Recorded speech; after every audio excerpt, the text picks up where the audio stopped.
Okay, hey, how you doing, Jack and Trace? You guys can hear me okay?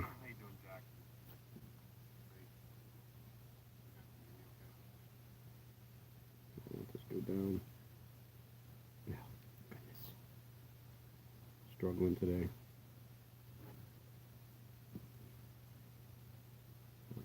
Thing.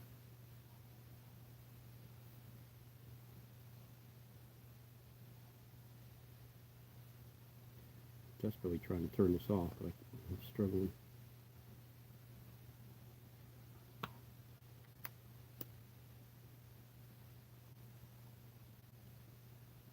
There, that's better.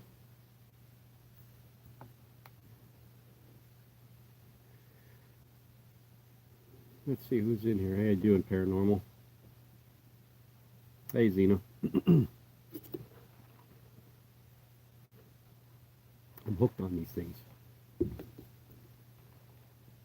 Strawberry lemonade.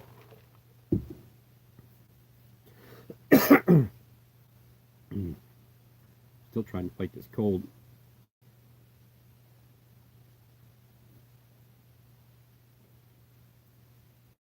Hoping we get. That's where this says 1. That says 5. I'd like to try and get like 10 or 15 people in here this time. I got some time, so Eric's with his girlfriend at the movies. Haley's going to pick up her Xbox. Lynn's got school stuff to do, so she's going to be busy, and I got nothing else to do. I mean, I got tons of stuff to do, believe me, but I'm not doing any of them. Oh, it's getting there, Xena. It's getting there. It's not gone yet. I have a funny feeling I might need my last pill is tonight. I have a funny feeling I'm going to need another round of prescription. My chest still isn't completely clear yet. So I was going to actually do an update video and just do a video, but I have some stuff I want to get taken care of first. Like I want to get my intro set. It's not set yet, and I'm going to get that taken care of before I do my next video. Probably won't see a video for another week. No, this weather sucks. And getting up early in the morning, and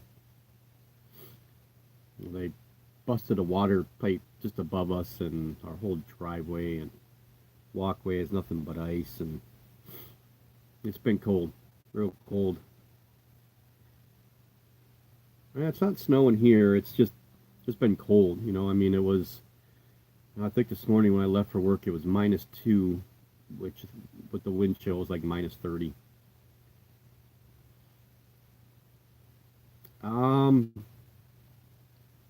Which ad are you talking about? Because I did get some stuff from him, and I did pick up one more thing. Are you talking about the Pteranachilus one with the Ephobopus, or are you talking about the Harpactira one?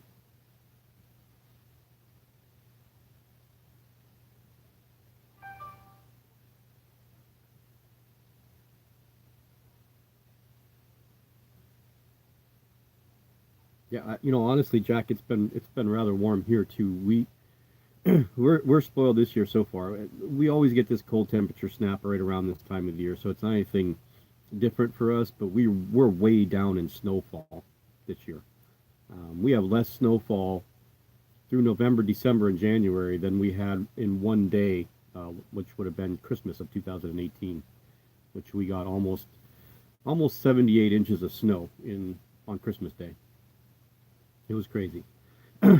Yeah, I'm getting one off that list, one that I've wanted for a while, which is the Harpactira marxi. That was one that's always been on my list, so I did add that to my list from Austin, and I also added an extra um, Pterodactylus caudatus moss off. I just had to get an extra one just in case.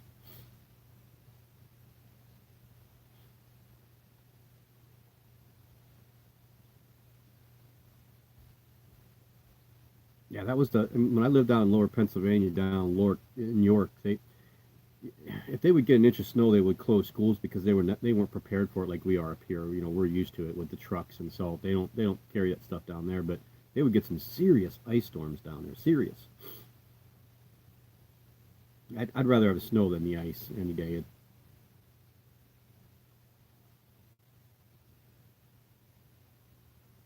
71's pretty good, Tracy. I wouldn't really worry about getting it too much warmer than that. I said they could be down into the 60s. Those ones there. How you doing, Jody? Um, I wouldn't really be too concerned about your homoleoma. Definitely not the Grammostola pulchripes. Yeah, I can imagine. You guys are used to hurricanes and not used to the snow.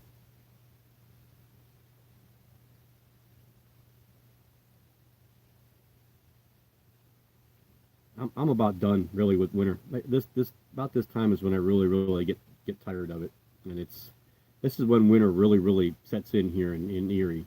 Um, Mid January to end of February is usually we hover in the 20 degrees or less range for a long time, and we usually have a good couple weeks of 15 to 10-degree weather, and then we'll get a week of just absolute miserable 0, 3, minus degrees. I can't stand it. It really wreaks havoc with that myotonic dystrophy that I have, and it really, as you get older, it really wreaks havoc with your muscles and your joints and everything else. I'm paying the price. I'm not doing real well today.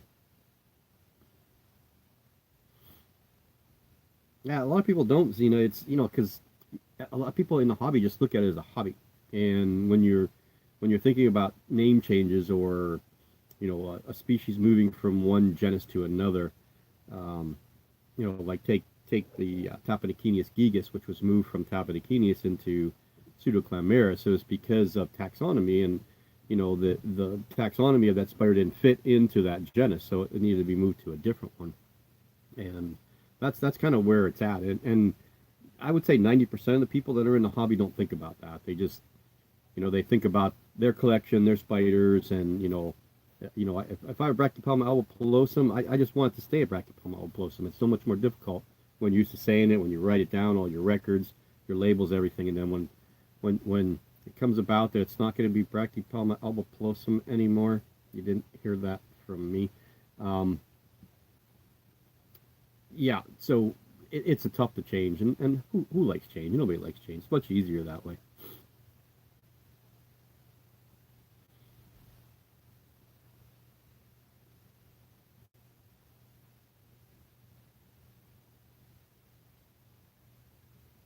How you doing, Christian? Yeah, Jack, I agree. I mean, I'm used to it because I'm here, but the each winter gets harder and harder as you get older. Yeah, it's harder for me to walk on the ice and the snow. It just gets tougher.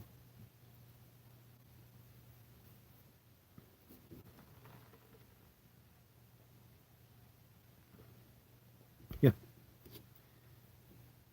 I think you're gonna. A lot of people are gonna be really surprised. I don't know if it's gonna happen this year. I'm hoping it does. The the Brachypelma revision. I really can't say much because I promised I wouldn't.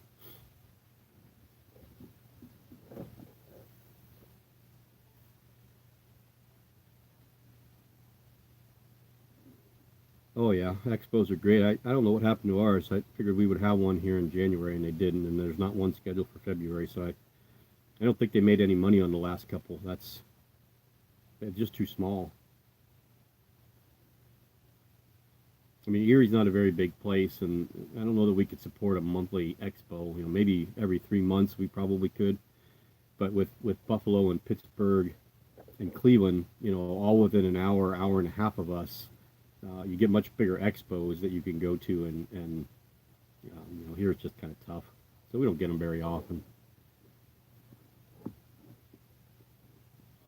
Oh, Trace, my MD was killing me today. My muscles in my thighs have been cramping all day, and the muscles on my side, my rib cage, is usually my worst, and they've just been bad today.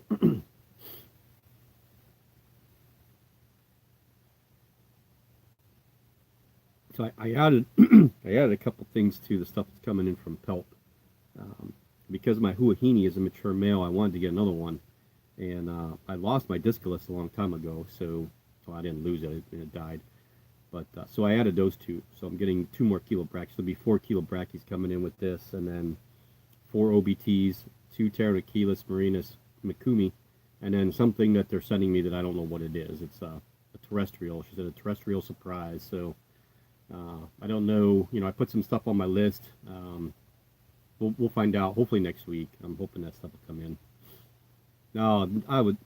Everyone wants me to go to Tinley. Everyone wants me to go to St. Louis, but I don't.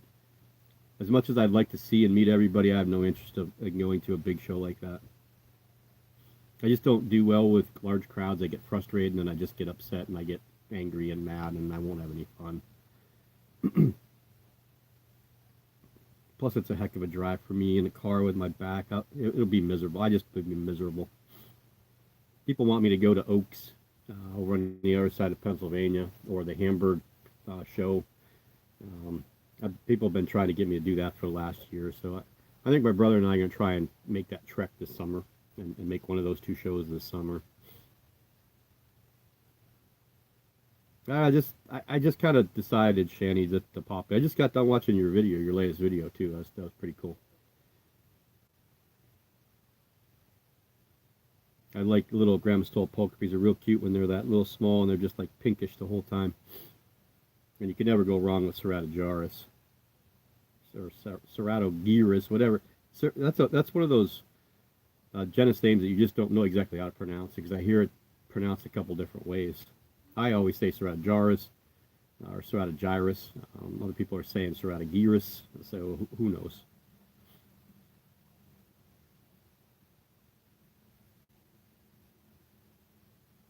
How you doing, Mario? Yeah, Jack, I agree. I'd rather order stuff and have it come here than me go get anything. I stopped at PetSmart just to get crickets for the geckos, and they have a pink toe there. I saw somebody pick up on our group. They picked up somebody said it was an iridipalma. I can't remember the species name of it, but something that's not here in the United States, and that's what they thought it was, and it was actually just like a Grammostola actaeon, which that would be great to go to PetSmart and find one of those, but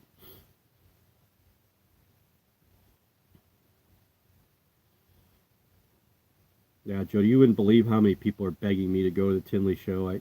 With Amy and Ruth and Byron and everybody. Just last year, especially, they were really, really breaking them for me. But I just didn't. Just kind of chatting, Mario. Nothing really particular. Just some update stuff that some tarantulas that molted. I don't know that you guys are gonna be able to see much of anything as far as I'm concerned, but I'll just kind of show you. We're gonna do an update video of all this stuff. Um, we have New Keepers Day tomorrow on Tarantula Community. I need to write something up. I haven't done that yet.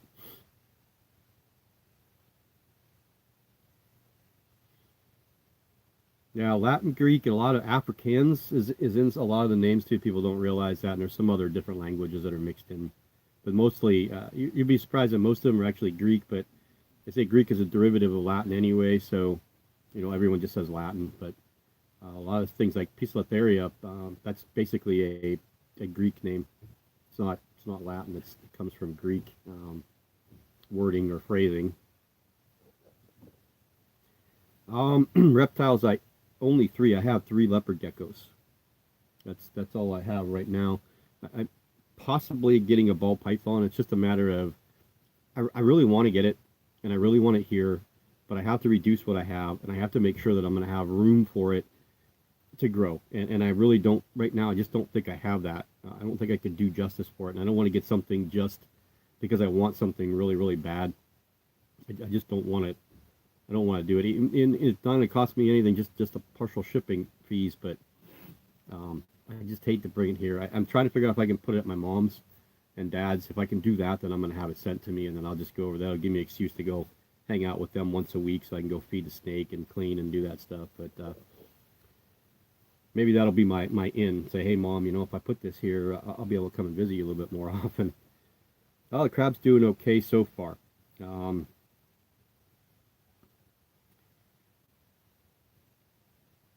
I haven't really seen it eat yet. It's seasoned. Every time I see it's in the water. So I know it's eaten because some of the stuff I put in the water. But we got some bloodworms for it. I did find those frozen bloodworms. So we're going to try that. We'll try that this weekend. And we're going to feed that to the axolotl too. But we need to get a bigger aquarium for that axolotl. Just in a small aquarium, like yay big right now. Because that's what she had. So I want to get her something a little bit more roomy, and she's got gravel in there, and I didn't realize that you shouldn't have the gravel in there. That's just a stupid mistake. I didn't read and realize that you shouldn't have it in there, but we're going to get that out and just put sand on the bottom and put some logs or something underneath there to help keep the pH level up, and then give it some place to hide. Yeah, I think they're going to go. I think it's going to go crazy.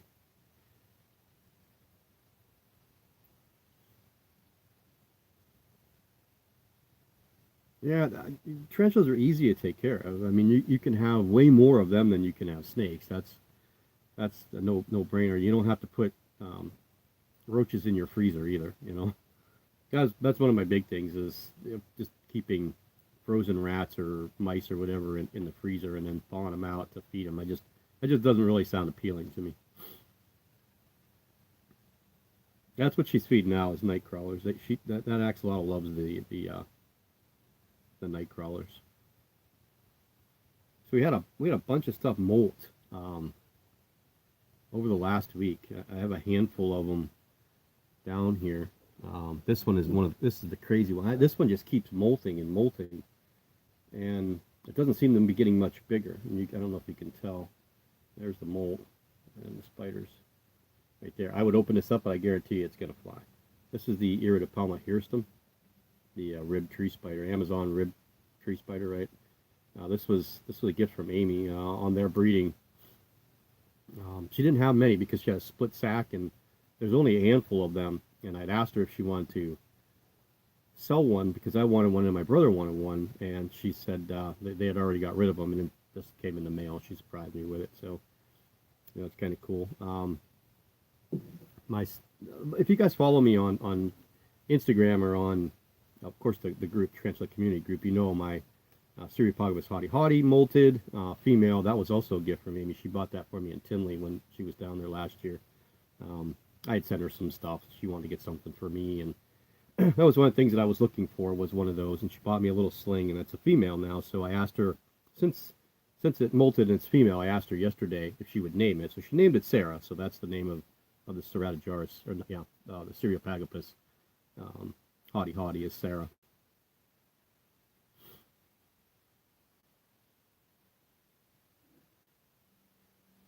Yeah, I don't know. I like scorpions, but my scorpions are all pretty mellow. My favorite one is my Opisthothalamus walbergi. That one seems to be more active than the other ones. And I did get rid of my big desert hairy scorpion, the Hydrurus arizonensis. I kept the one smaller one, but I gave the bigger one to Peyton from Peyton's Tarantulas. I dropped it off yesterday. I think I dropped it off.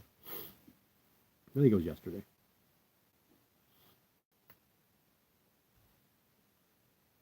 Yeah, I hear. Well, a lot of places. I mean, in England, you're not allowed to feed live to snakes, I think, but I don't know about spiders. I would imagine it'd be the same thing.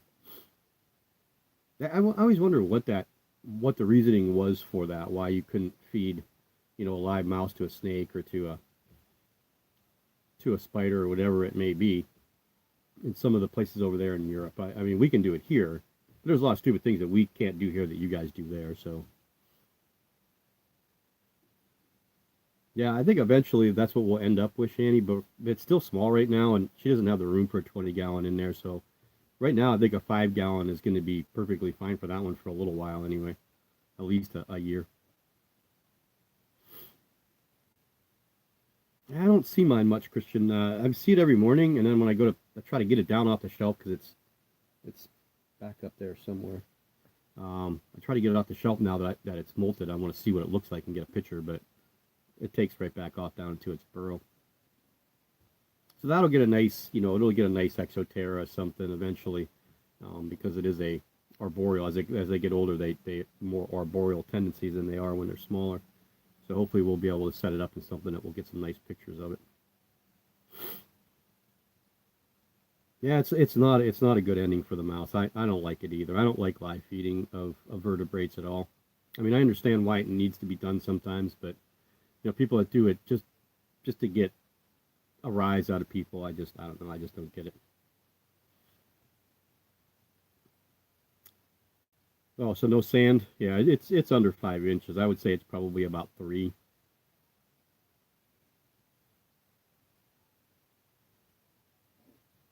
How you doing, Ed?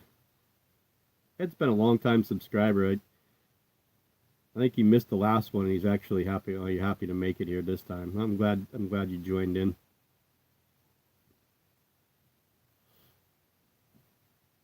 She got it in. Let me see, Shawnee. She got it in October at the show here in Erie, and that's because her goldfish had died, and she wanted to get something different. We saw those, and I thought this is a good pet because I know they're not a ton of maintenance to them, and they're easy to feed and everything else. She did some research on them. I mean, I'm not taking care of it, so I didn't read a lot about it. I just read enough. But that's her animal, and she needs to be responsible for it, not me. So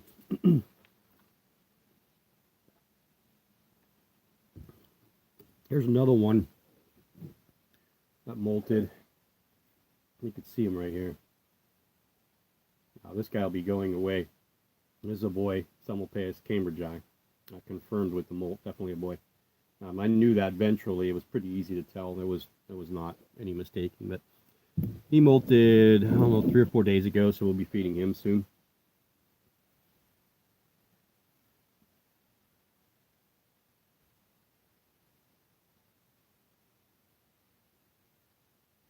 Yeah, feeding a live mouse to a snake, I think is completely different than doing it to a spider, because it's very painful. It's a painful way to die for a spider. Not that being asphyxiated, right? Asphyxiated is a great way to go either, but the snake just crushes it. It doesn't take long, but I've watched a few videos with live mice feeding and listening to them squealing and just thrashing and just, I don't know, and the spider trying to hang on.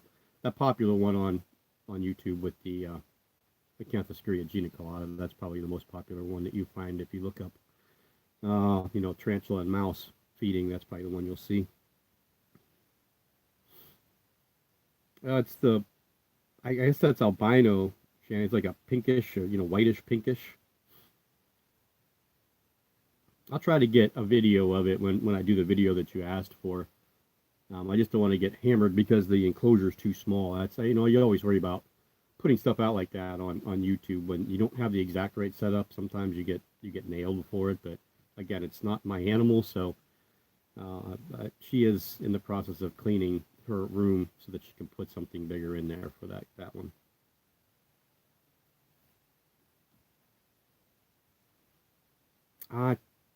You know what? I have to look again.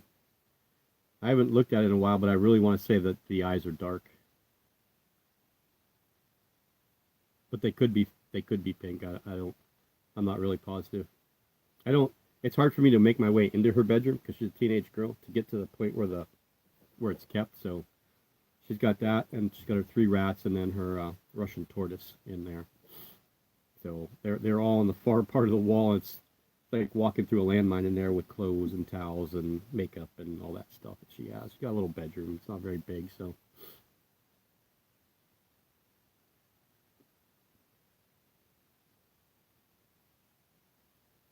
No, I don't think you need to feed them lizards either. I think anything vertebrate is just, not necessary. They get everything they need out of insects. They don't need anything more. So I was doing this. This might be kind of cool for you guys to see. I don't know how much you guys look on. You go on YouTube and you type something in.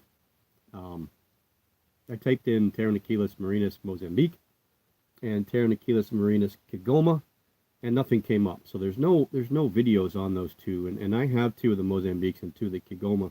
Matter of fact, this one, right? No, this one here. See, I changed them. They were in those little vials, if you remember the vials are smaller than these. So those ones I always call the European square bottom ones. I decided to put them in 50 grams and just give them a bunch of dirt, let them do their thing.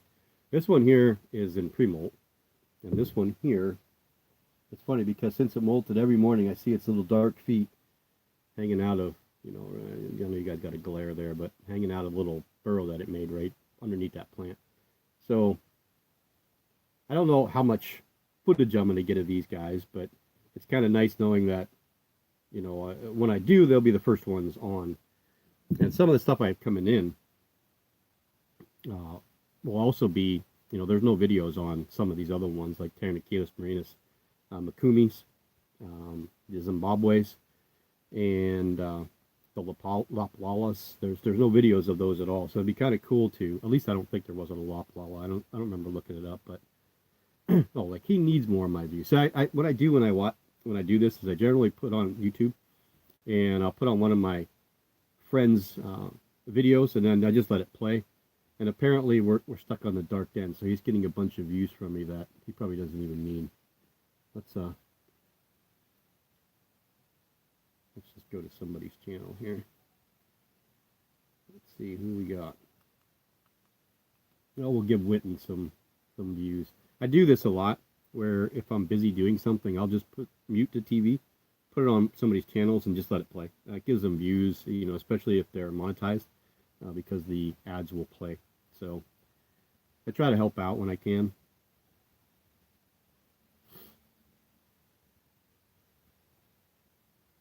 Yeah, I'm kind of curious now.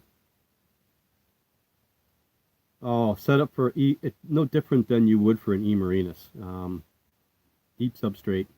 They are a little bit more moisture dependent, believe it or not. I found that mine likes to be wet down a little bit more. Mine just molted.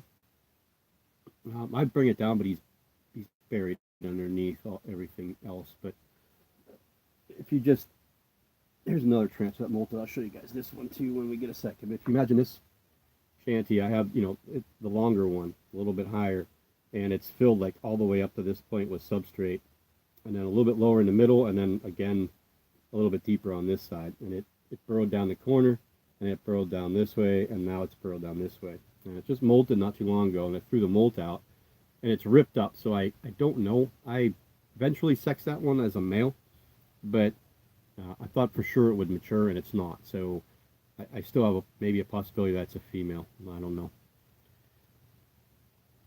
Yeah, I would go as deep as you possibly can. Get some moss in there for on the top on one side to give it someplace where you can really dampen it down. So you could soak that side and just leave the other side go. I don't dampen down where the burrow is. I dampen down around that area. So I don't want water pouring right down in there. But I do try to keep one side a little bit more wet.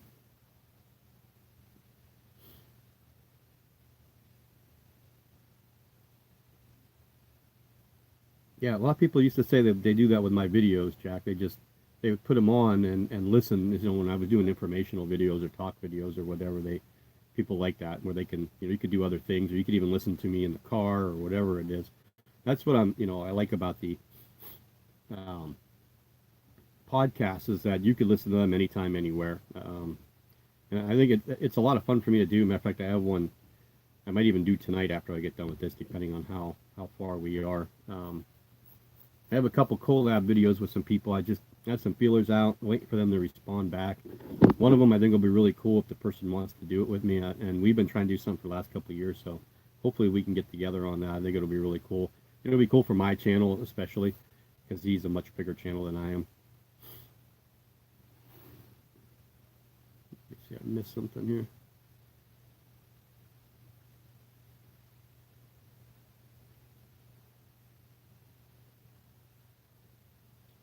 The albostriatus, Christian, yeah, there's a couple different locales with different variations, and like the ratchaberry is more of a dwarf, so it's not a full size Thai. What are they called? Thai tigers, or Thai zebras. I have a ratchetberry. It's one of the only Cereopagapus and a hottie hottie that I'll probably keep. The rest of them are probably going to go.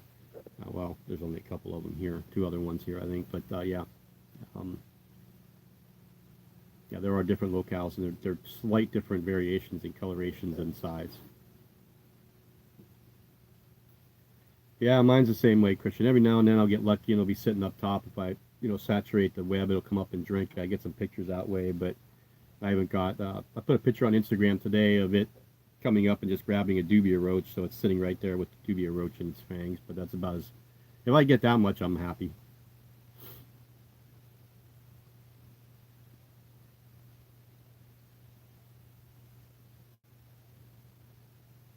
Yeah, that's what I try to do. Tarantula time. It's just I just pick different people, and generally I go to their channel and let them play.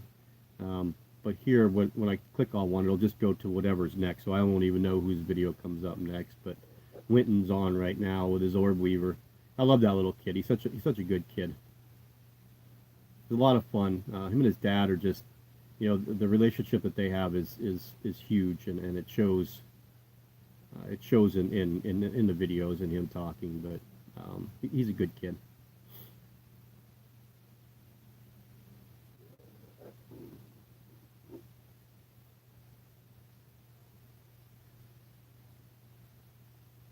Yeah, he might. Yeah, and you're right, paranormal. He might. I don't see him on. He's usually on like arachna boards, and maybe what's the other one? The tarantula forums or whatever it is. I don't see him on the groups. I know that we've invited him a couple times. He just never made the jump to the Facebook stuff.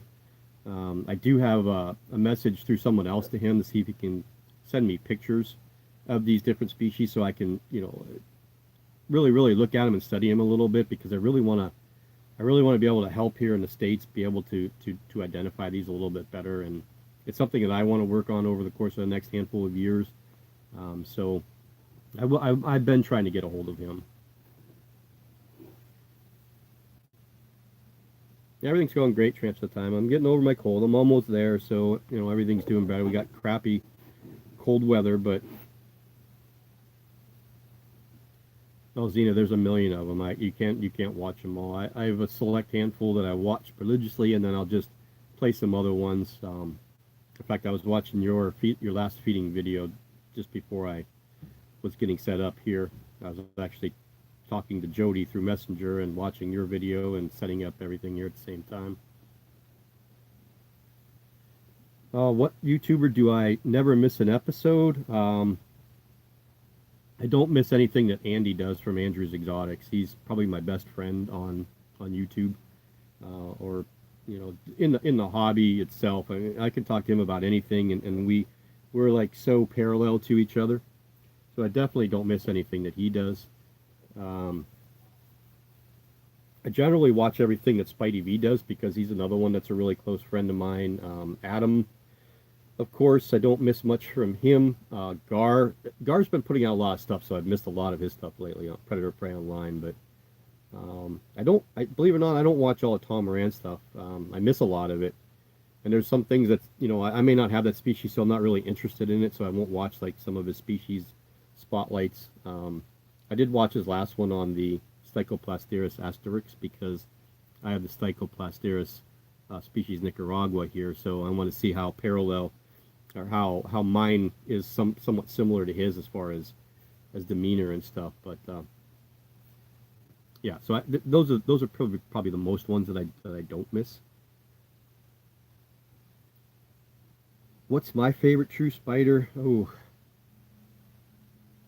man, that's a good one. I think that the Heteropodra lunula, I think that's my favorite one. The purples in that is really, really cool. Um, I mean, I like jumping spiders. So any jumping spiders are really fun. They're great hunters, and they're easy to keep, and they're so cute. I mean, it's fun because they watch you, and their visualization is much more than any other spider. So it's kind of fun watching them hunt. Um, and believe it or not, regular old wolf spiders, all a whole entire genus of them, tigrosa and a couple other of the genus of wolf spiders I enjoy. Fishing spiders at Dolomotes, right? Dolomotes genus is a lot of fun. We find one here every now and then. Matter of fact, my daughter and I found a couple of them, and we brought them home. Two of them had egg sacs with them, so we brought them home, and just kind of watching the female. And I bought some screening so I could put around, her vent holes to keep the babies in. And I don't remember where we went, but we were gone, and we came home and walked in my bedroom, and there was just black dots all over my ceiling. There were baby spiders everywhere, and I had to keep my wife out in the other room as I'm trying to collect all these, and you're talking a couple hundred little tiny babies all night. I was trying to get these things. It was crazy. I know I didn't get them all, but we never found an adult here in the house after that. So yeah, I like watching his stuff there from Australia. It's a very interesting country, and see that he really doesn't have no fear of anything either. That's kind of cool that he has the respect and the knowledge to deal with some of the things that he does deal with.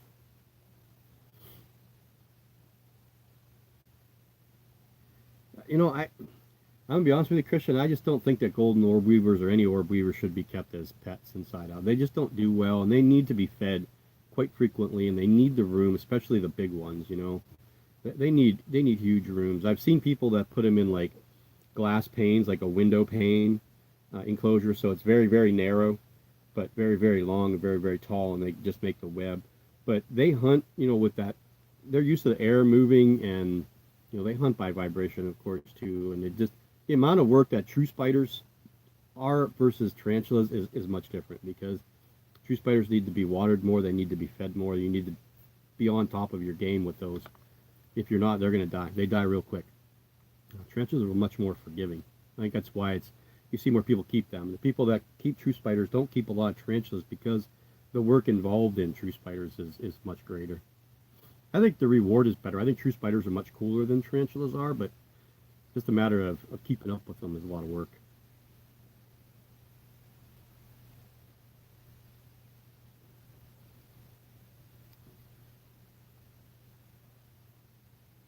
Yeah, I'm behind too. I mean, I think it was about a week. Well, Andrew's last video I watched that day because he asked me if I would watch it and give him what I felt because he really kind of came out with what went on with his feelings about fatal fangs and stuff like that. So I wanted to support him and show him that of course I always have his back. So I did watch that, but the video before that I kind of missed somehow, and ice is breaking up. We're starting to warm up here, so we're getting a lot of ice cracking. And there's a ton of it on the roof, ton of ice. But I try to miss everybody's, or not miss everybody. I try to watch as many people as I can, and there's some that I'll look at the title and I'll be like, And who I watched today, I don't know if you guys watch him or not, but AGT Tarantulas, go check him out. He's got really really clear footage. He's a little long-winded like I was, with the feeding videos and stuff.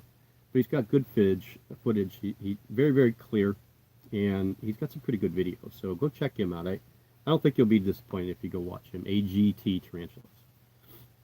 Or maybe it's just AG Tarantulas. I think that might be what it is, AG Tarantulas. He did a lot of like do-it-yourself enclosures, a lot of information on stuff like that.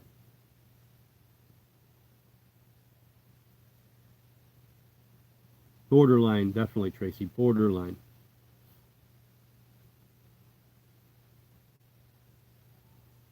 Yeah, the time difference is hard. I tried to actually do this at 4:30 today, which would be, I don't know, probably 10:30 for you.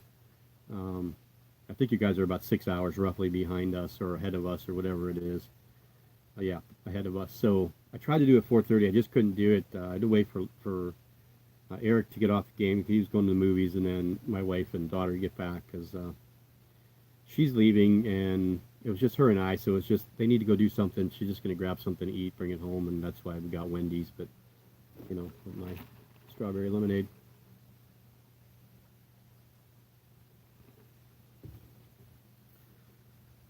There's definitely some videos on Tom I don't miss, but there's I'd be lying if I didn't say I've watched only about 50% of them. Andrew, I probably watch about 70, or Andrew, I watch about all of his videos. Adam, it's about 75%. I haven't watched his new one yet, the whatever communal. Don't give it away if you guys have, but yeah, I haven't watched that one yet. What and no disrespect to you guys in the UK, but I get inundated on my feed with, oh, C's, look what I got at C's, look at this mystery box. There's just so many of them. It kind of takes the flavor away. So if you watch one, you don't even want to watch the other ones. So I feel bad if I only watch one of them. I don't watch anybody else's, so I just don't watch any of the videos you guys put out of the expos there or mystery boxes that come in. I just don't watch them because I don't know, there's just so much, and I feel bad when I watch one person's stuff of a certain video and I don't watch other people's stuff. I know I was in the other day of, if you guys watch Sidex, Francis, I popped into his live stream for a little bit the other day. And I would think I was the only American there. He was kind of surprised that I was in there. But, yeah, it's so much different when, you're American and you're in a whole group of people from the UK and the way that you guys talk. I'm trying to understand some of the things that you're saying. And I'm like, ugh, I don't even know. I realized what skint is. I found out what that is. That means broke, but yeah, kind of crazy stuff. It's just a difference in language and just verbatim of what we use as far as phrasing is concerned.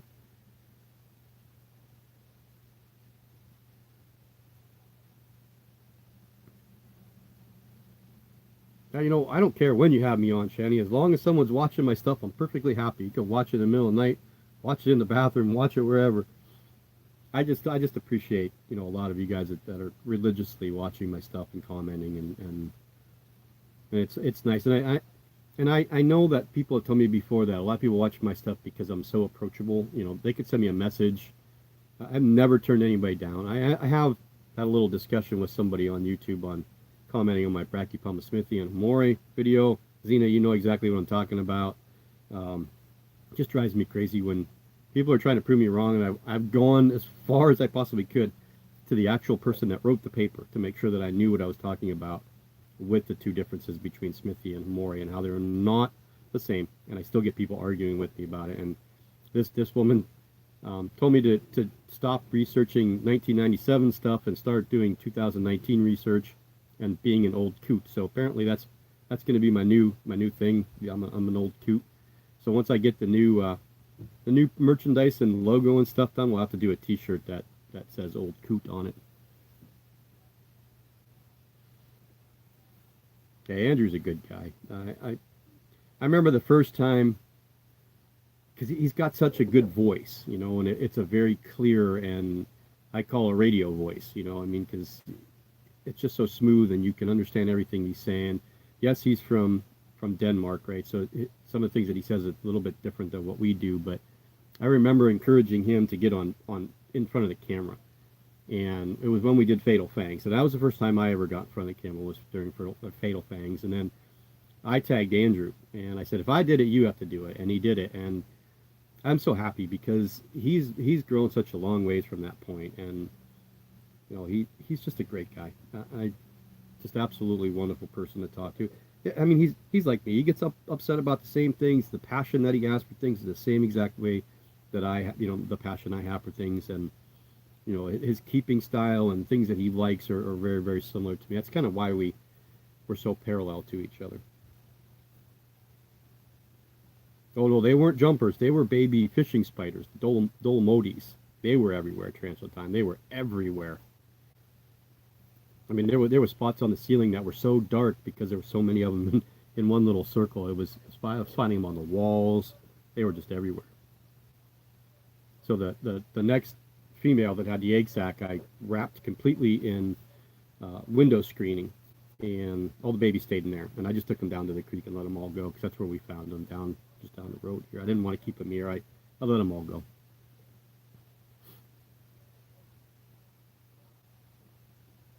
Yeah, we used to get a lot of them. We have the small ones, you know, the small wolf spiders, and then we have a lot of grass spiders, tons of grass spiders around here. But my mission is going to be find one of the big tigrosas. I had one. I don't remember which one it was. Uh, Tigrosa aspera, something to that nature. It was a beautiful spider. I just loved her, and just one of those days, boom, she was gone, just died, and I thought she was going to lay an egg sac because she was so big and fat. She just didn't do it.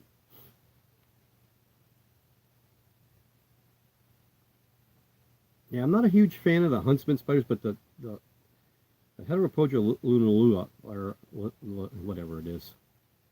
If I don't say them a lot, I can't say them. If I don't see them a lot, you know, in front of me or work with them, I can't remember them. But the purples and blacks and yellows and everything in that spider is just absolutely unbelievable. And Tom sent me a couple, Patterson.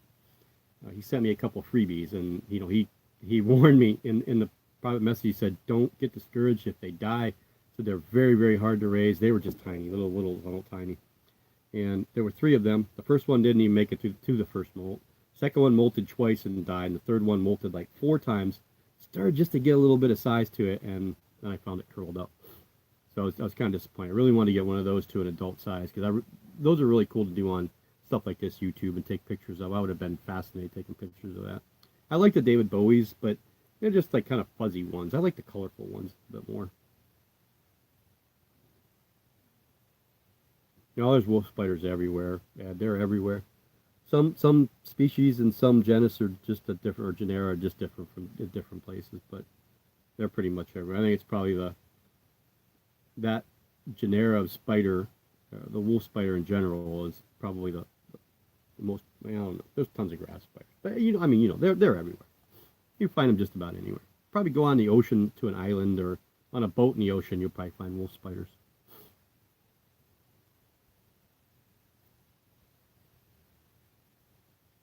Yeah, that's a good idea, Jack. I didn't think about that. Yeah, I've done a few false widow spiders too, Xena. Trying to think of which ones I had. I did a communal of them because I was getting them at work. I was, you know, towards the end of the year, it starts to cool off, and our one building gets a bunch of them. Um, so I gathered them all up and I brought them here, and they were all like right together anyway. I brought them here and I put them all together, and they all lived together for a while, and they just all, again, they just eventually die. One laid an egg sac. The egg sac never produced anything, but they are kind of cool.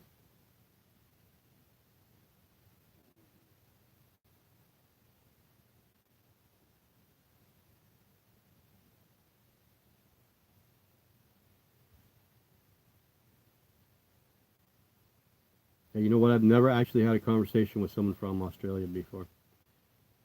I talked to Winton a couple times, just quick messages, but nothing major. But that was just in text, so it wasn't. I don't want to know what root means down there.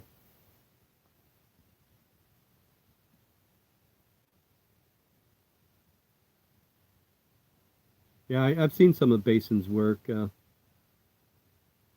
I also like Greg Rice. I think I said this in the last live one. Greg Rice is another good one. He hasn't done much lately, but he's been in the tarantula community group a lot more. Um, he's got some real nice stuff, and he's bred some really nice spiders. But he's a nice guy and easy to talk to. He was the one that recommended that I break up the name instead of having Erie arachnids all one name, to break it up to Erie and then space and then arachnids, because once I did that, when you did a Google search, when you did of EERIE, my thing was the first one to come up, and my YouTube channels were the first ones to come up. And he said that'll give you some more exposure. So I was kind of happy that I did that. You know, he was perfectly right, because once I did that, I started to get more people coming to the channel. I just need more. I need more people coming to the channel. We're almost at 2,100. So once we get to that point, I'm gonna try and do that 2K giveaway soon, real soon. So for those of you that are in it, um, it'll be happening. And for those of you that aren't in it, go back and look up my 2K giveaway video, and watch that and see what you need to do down in the comment section, so I get everybody entered, as many as we possibly can. It's international. What I'm sending out can be uh, sent anywhere in the world.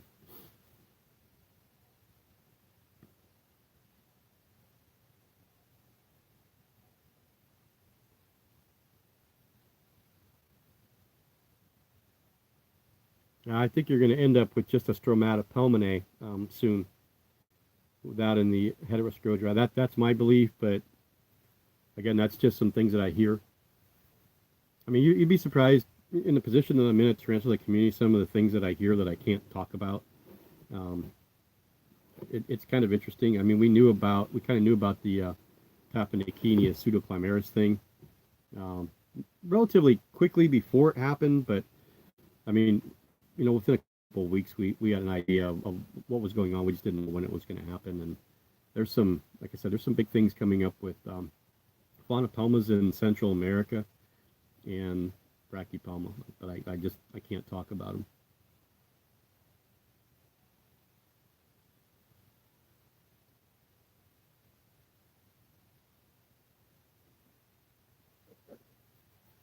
Yeah, that again, that's another one, Ed, that people just don't. We've known them as G. porteri and G. rosea for as long as people have been in this hobby doing them. And when someone comes to you, because I got information from people that work with them down there in South America, in Chile, and actually from Uruguay, a couple other places in that area that are doing research on them. And when they, again, they speak a lot of broken English because of the language barriers. But when they talk to me and they say, hey, this is what we do down here. There isn't a Grammostola porteri. Grammostola porteri was a tarantula that was described a long time ago, but all the stuff and the descriptors have been lost. So when Grammostola rosea started to wither out here in the States, they couldn't sell them because they were everywhere. They had this different coloration spider that was a Grammostola rosea. They knew it, but the exporter that wanted to sell them couldn't sell them under Grammostola rosea because no one would buy them because there's a bunch of roseas here, just a different color. So we change the name and we use a name that's been vacated to porteri, even though it still shows up in the World Spider Catalog. It's not necessarily what's described or what the spider is that has the porteri name. So they used that name when they were selling them here to the States. This is what they tell me from down there in Chile. Um, they use that name to sell the spiders and to get them out of there into the hands of people here in the United States and in Europe. And that was their way of doing it. And it's a very smart way to do it. Use a name that's vacated and be able to sell more spiders and then just call it a rose hair on top of it all. So, what they say down there is they have four types they call it. They have Grammostola species north, which is a browner, golder, coppery spider, more tan and more darker brown. So they call that Grammostola rosea northern form or northern. And then they have the Grammostola rosea central form, which would be your porteri, which they are working with right now. And then your southern form, which you have Grammostola species mall, Grammostola species concepcion, and then your Grammostola rosea, they call that the southern form. So there's really only three that they work with. But they're trying to figure out, because there's a little bit of difference between a concepcion and a species mall, or from the mall locale, with the scopulae, double scopulae on the legs of the concepcion that's not on the mall. So they're working with it. So eventually we're going to get this all straightened out. It's not even really those that are a problem. It's the genus Homoioma and Euathalis and Phyxotrichus and Phyxopelma. Those ones there that are in Peru and in Chile are a mess. Absolute mess. Pamphibedius, absolute mess. I think there's a lot of Pamphibedius species that may be Zenitha species and or even Megaphoboma species. It's they all look so much similar. So it's again taxonomy and DNA that's going to straighten all that stuff out. It's going to take time.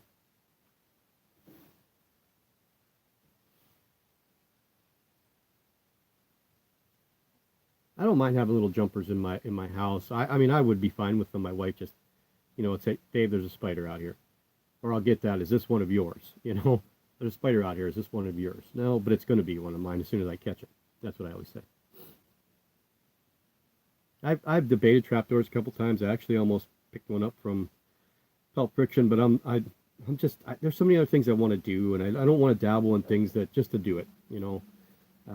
I'm really centralizing, trying to get more of the Africa. So these two orders that are coming in from Austin and from Pulp Friction are pretty much Africa heavy with a handful of Chilobrachys. So I just want to get as many of these African species now when my reflexes are still somewhat plausible and I can deal with them, before I get to that point where my reflexes suck and I'm not going to be able to work with them anymore because I'll take the lid off and they'll be gone before I have a chance to even breathe.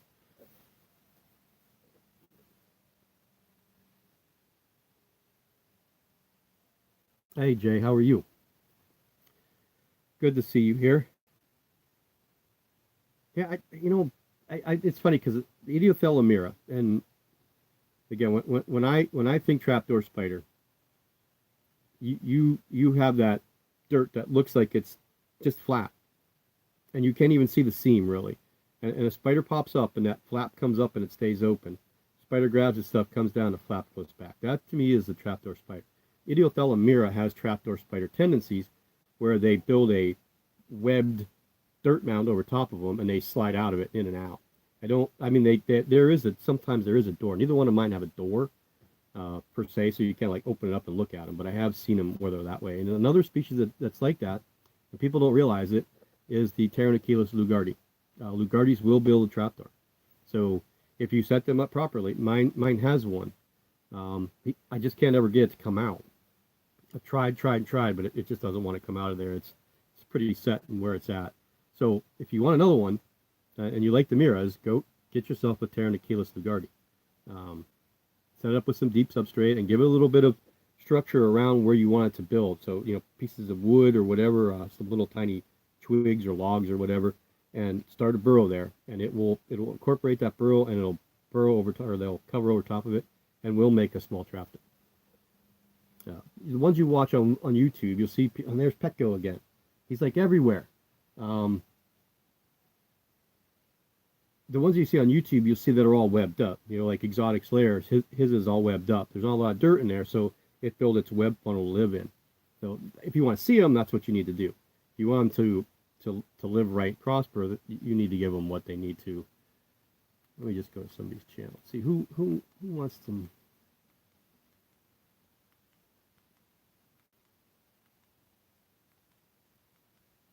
Let's go.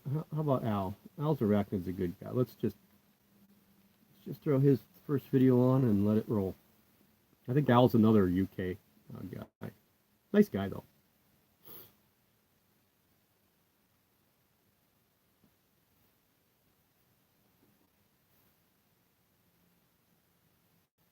Jack, I'm doing a video. That's going to be a video I'm coming up soon. Is the transition into old worlds and how actually easy it is. And I think people get so worried and so scared about the speed and the venom potency is the big drawback. People don't want to get bit. But you have to realize the amount of people that get bit versus the amount of people that keep spiders and mess with them every day is just it's minuscule. Is there a risk? Yeah, there's a risk. There's always a risk, but I don't think it's really that much more difficult to keep old world species. Once they're set and established, they're not that difficult. I have more problems with some of my old worlds or new worlds than I do with some of my old worlds, definitely. And just simple things like Lasiodora species or my Bumba cabocla. That thing wants to come out all the time. Hi Tam, how are you? Leah, you caught me live this time. I know you missed last time. Yeah, I'm going to be doing. I'm hoping by early spring, mid spring. It all depends on when I get this new logo done. I don't want to do it with the logo I have now. I want to do it with the new one, and I'm really excited about it. I think it's going to be kind of cool.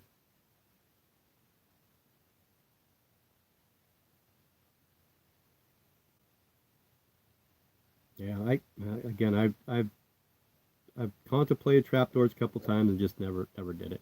I mean, if I ran into one at an expo here, I'd probably get it because it's here. But I don't think I'd pay for one and have it shipped here.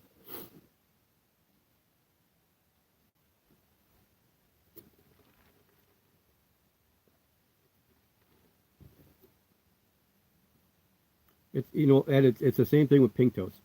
Okay, so pink toes are everywhere, and that's what you see. PetSmart, Petco, all these big chains. You're gonna see a label as a pink toe. Um, but I found different variations. Some of the different morphs of pink toes have been sold at these different places. I know someone not too long ago picked one up, and it molted. They're like, what is this? This vicularia, I just never seen anything like this, and it ended up being a variegata. which you just don't see very often. It's kind of cool that you can go and buy a 1999 spider with an avicularia, and you may not, you don't know what you're going to get. You really don't. You have no clue which morph or which type you possibly could have there. That's what that's what I like about them. I don't know. I'm just not a huge arboreal fan. I like my terrestrial fossorial species much better. Even though I don't see them all that much, I still like them better.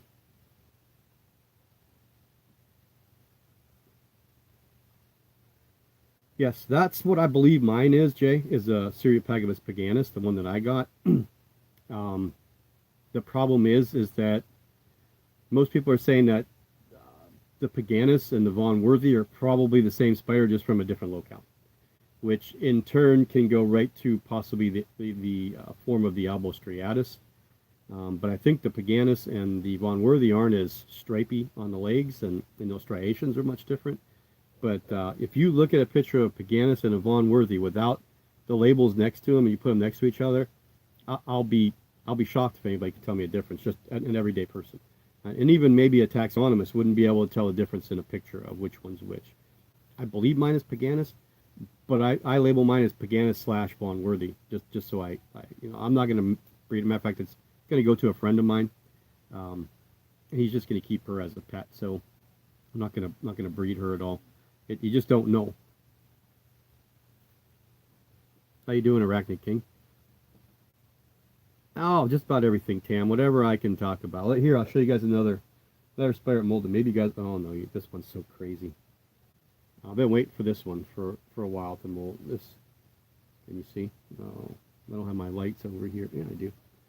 We'll try this. See if it works. I don't know. Can you guys see in there? Maybe, maybe not. Maybe if I do it this way. Anyway, that's the Brachypelma classy.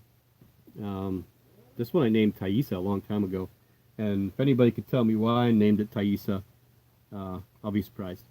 But I like the name, and where the name came from.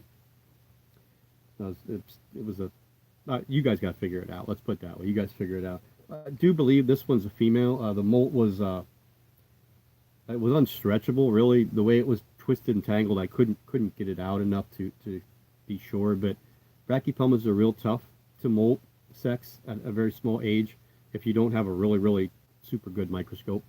And I don't break out my USB one from my computer very often. Somebody wants me to do some molt sexing for them. They're going to pay me to do it. It's a matter of them sending them to me, and then I do the best I can to stretch them out, sex them, label them, send them back. And if so, I'll probably end up using whatever I make in that to buy a really nice actual microscope where I can sex them a lot smaller than what I do with what I work with.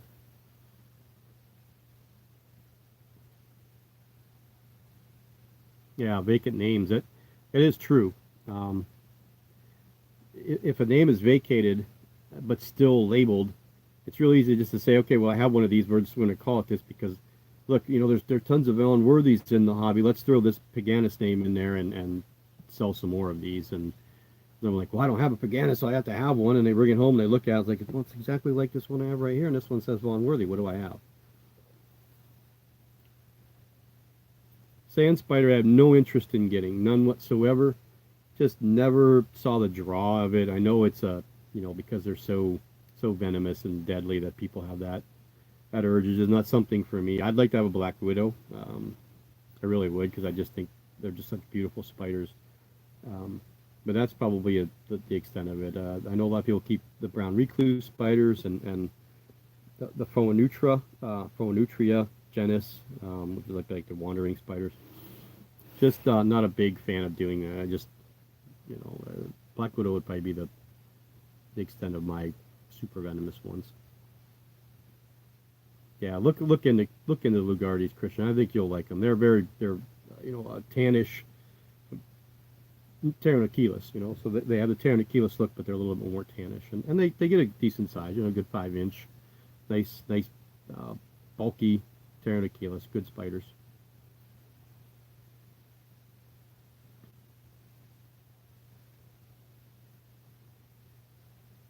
Yeah, I haven't heard of that guy. Maybe I'll have to check it out. If you guys have like recommendations or stuff, you can email them to me at eeriearachnids@gmail.com, or send it to me in a PM on Messenger. Most of you guys are friends of mine anyway. If you're not, look me up on Facebook, David Andrzejewski, or look up Erie Arachnids. You'll find my name, and then hit me up that way. But it's hard for me to go back through all this stuff and then write everything down. I can't do it now, but there's a lot of people now that I got to look up and see, and I'll forget.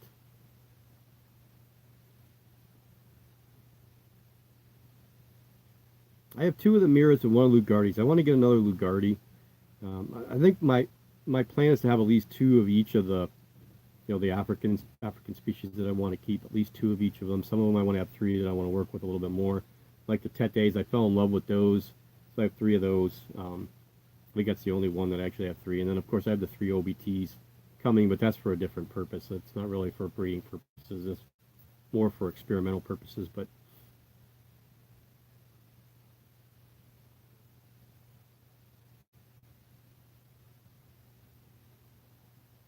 oh man, that the first one he has on the list. What is it? The Tigriana or Tigrinia?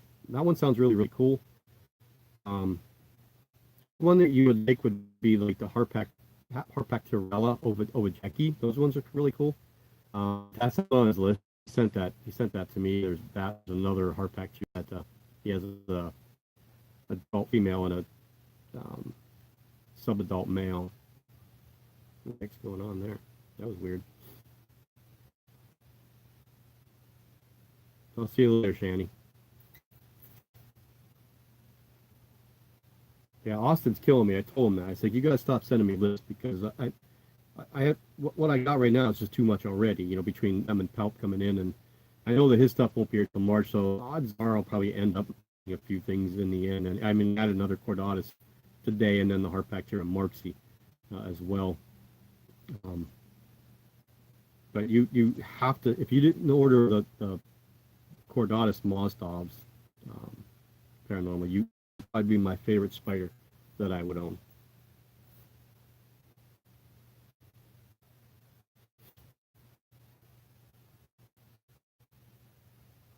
Yeah, well, I worry about that with the spiders, Jack. Worried about losing that in the house. It's not even the venom really because I don't think it's really all that detrimental. I just don't want to lose them in the house.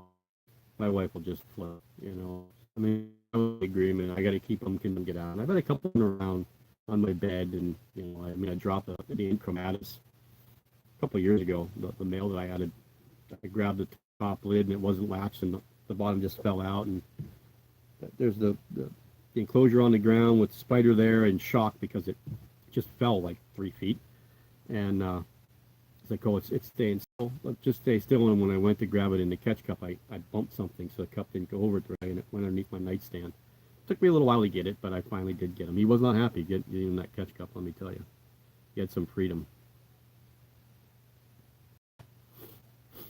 So far, Jay, do you have the Ephebopus rufescens? Let me know if you do.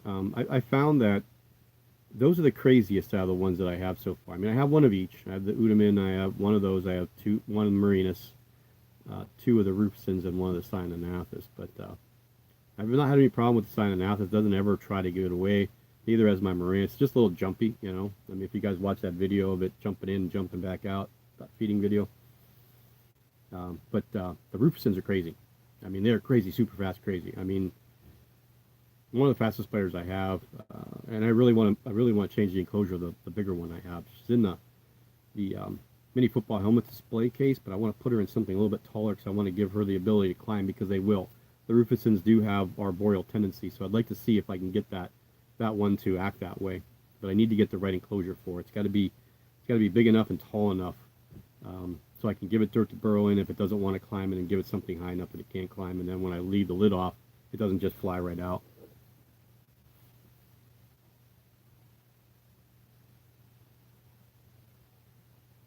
Yeah, the H species Columbia large that I've had nothing but problems with them. As far as, I've had three of them jump out of their enclosures, all three of the ones that I've had. I don't have one now, and I always say that it's one of those staple tarantulas that should be in everybody's collection, and I say that like with an LP too, but I'm getting rid of my LP and the little baby LP. Some of the ones that I recommend as must-haves, I'm gonna end up not having because of me changing what I want to do. But a basic keeper that has a lot of tarantulas wants a variety of stuff. That's kind of where I'm going with the list. That'll be a podcast and video. Couple different top 10 lists, top 5 lists. I'm going to do both ways, both on podcast and in video, just to kind of piggyback them. I think that's going to be kind of fun. Good luck, Arachnid King.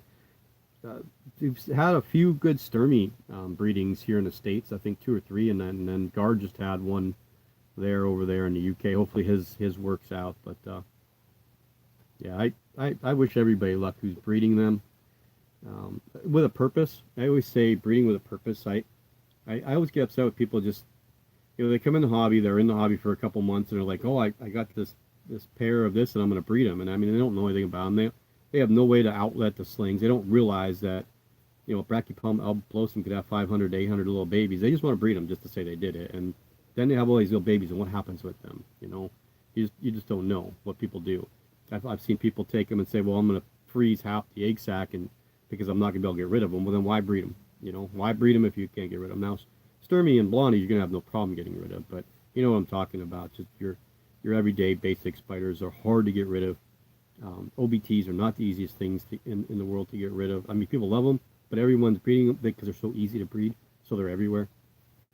Breeding with a purpose, I think, is very important, and that's what I did with my pokers. I wanted to breed them because I've always wanted to, and I have an outlet for them. And if I don't get rid of them, I'm more than happy to keep them.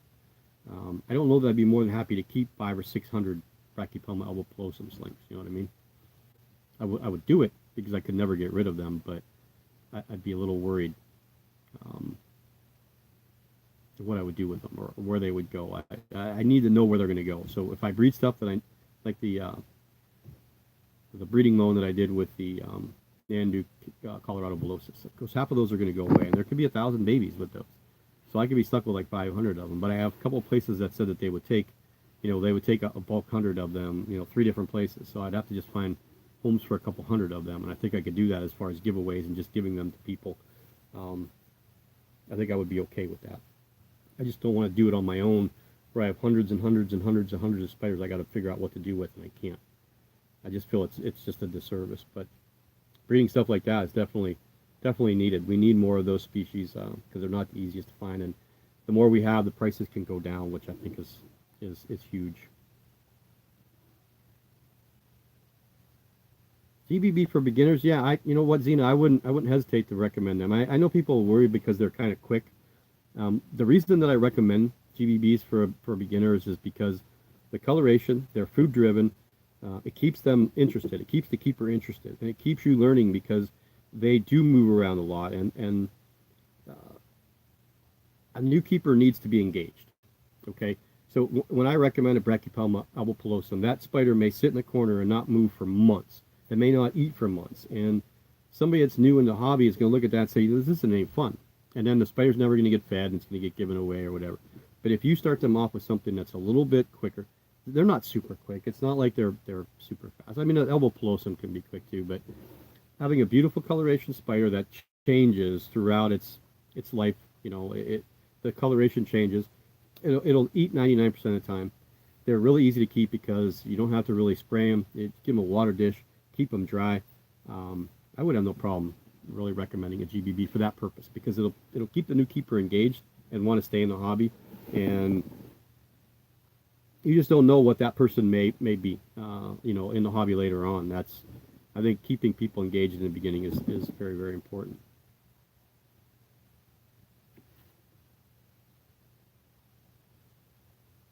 P Metallicas, yeah, a lot of people are breeding P Metallicas. Keep in mind it takes them a while. You probably want to cohab them for a week or two, keep them cool, keep them dark, and either she's going to eat them or not. If not, and he comes and you get him back out of there, it could be 9 months, maybe even longer for a Poecilotheria to drop an egg sac. So don't get discouraged if they don't right away.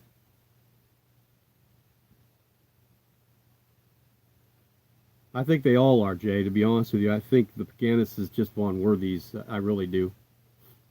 I don't really think that there's much difference, if anything. Maybe it's a locale thing, if anything, but I doubt it, because the Von Worthy and the Paganis, those are the ones that they call the edible spiders, because that's where they're from Cambodia, right? That's where the ones that are, they're Thailand and Cambodia and those areas. That's the ones that you see people frying up and putting in bags and selling them to people in the cars on the streets. That's the species that it is. So whether the Paganis is actually what we have, or if they're all just Von Worthies, or maybe we have Paganis and they're not Von Worthies. I don't know. I always keep, I keep hoping one day I'll wake up and Volker's got this big, huge, revision for the Asian species. I can't wait for that day to actually happen. I hope I'm alive to see it. Yeah, right, Jody. His list is, and he keeps killing me with it. I wished he would stop. I really did want to get the Harpactira tigriania. It sounded cool. It's a cool looking spider, but I always wanted a Marksy, so I went with the Marksy, and then I cut it off it there because I have too much stuff already.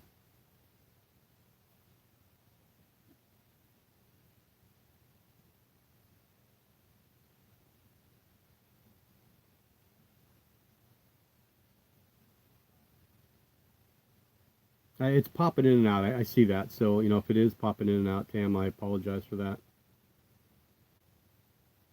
I mean, it's staying consistent here, but I'm seeing it here on watching it live. Well, how you doing, Scarlett? I'm a little bit behind in the comments here.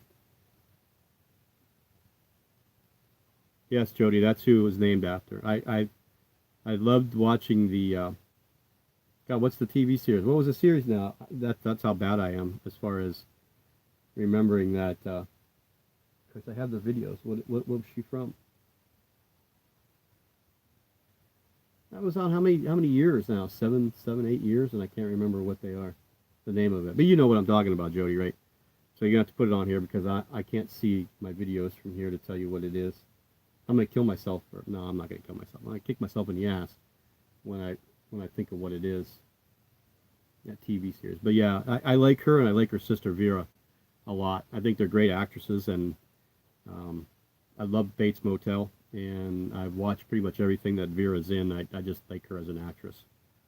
Thaisa isn't in a lot of things, but I love the name, so we figured if we named that the classy Thaisa, that it would turn out to be female. I keep hoping that every time that it molts, but I really can't tell. This one doesn't really give me a good molt. A couple more probably, and we'll be able to tell. And you know how it is with Brachypelma. People see male accessory organs and they get all excited because they think they have a female, and then a couple molts later, there's nothing. Why? Where is everything? What happened? It's actually a male. Brachypelma are not the easiest ones to molt sex when they're smaller, and people mistake them. I mistake one of mine for a female a long time ago and ended up being male, and I was like, what the heck happened here?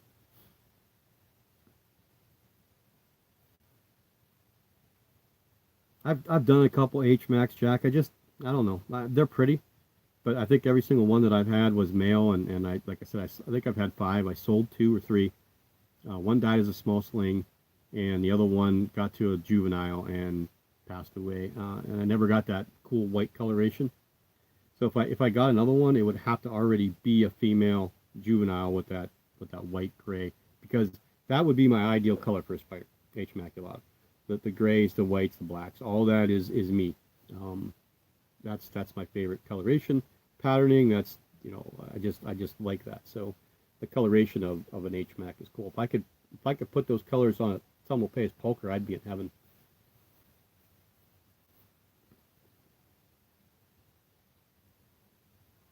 Yeah, I don't know what it is about the pumpkin patches that they always want to bolt, but they do. Yeah, Jack, it is actually. And there's some other venoms. If you look up, of course, Thelmopaeus cambridgei, the toxins in their venom is being studied for something. I can't remember what it's for. It might have been for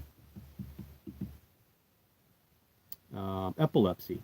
That might have been what it was from. And then go look up the Cereopagabus hyaenaeus. They have a certain, the hyaenaeus name was named after the toxin, or the toxin was named after them, one or the other. But the toxin that they have, the blockers that it has in it, is being researched for something too, and I can't remember what it was for. It might have been for No, it wasn't Alzheimer's. That was something else. I think it was scorpions. Hmm. It might have been a pain blocker. I can't remember, but it was kind of interesting. I read a little bit. I have it saved on my phone because I wanted to read it because that's the one that took off on me the last time, and it's a female. You could see it plain as day ventrally, and I wanted to just calm down because I think they've been just beautiful spiders. But yeah, check that out. Cereopolygamous hyaenaeus. Look up the medical benefits of the venom, and I think there's an article or two about that. I'd like to do a paper, for the tarantula community about that stuff, but I know the time to research all that stuff with work and doing all this, and then trying, my duties there and everything I got it going on. It's just so much.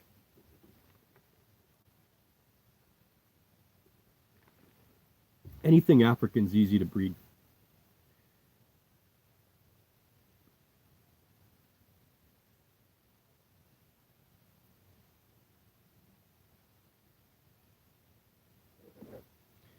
Diamantinensis. I don't think Diamantinensis are hard to breed. You want hard to breed. You're talking about the Chromatopelma cyanopubescens are hard to breed. Davus peniloris are not easy to breed. It's the same kind of deal. They could spend 8 hours in there together, do a quick, boom boom, and then the female attacks the male. I was fortunate with mine that she didn't eat the male, but she ended up eating her egg sac instead. And my Davus peniloris, when she molts, I'm going to try to find a male for her and try to breed them. I think Davus peniloris is one of the most underrated spiders in the hobby. You can mark that down right now. Eeriearachnid says Davus peniloris is in the top 3 most underrated species in the hobby.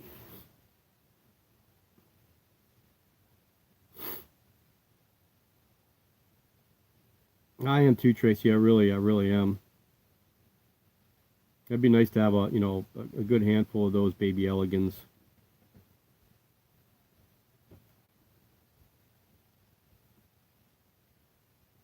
The name of my podcast is Eerie Arachnid Says, Jay. It's pretty much everywhere now. Almost every podcast channel has it's listed. I think there was 16 or 17 different places that it's been picked up.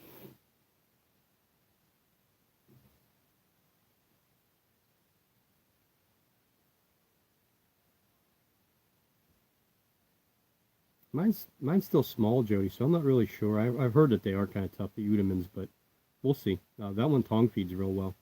It made I don't know if I can find her, but she made a web tube that goes straight down from the top of the substrate all the way down the corner, and she sits up here, and I just put whatever in front. She comes, grabs it, pulls it right back down again.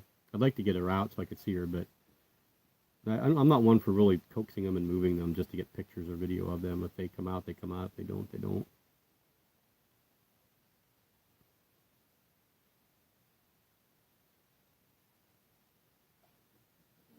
A lot of the African species will double clutch, Pteronochelys especially.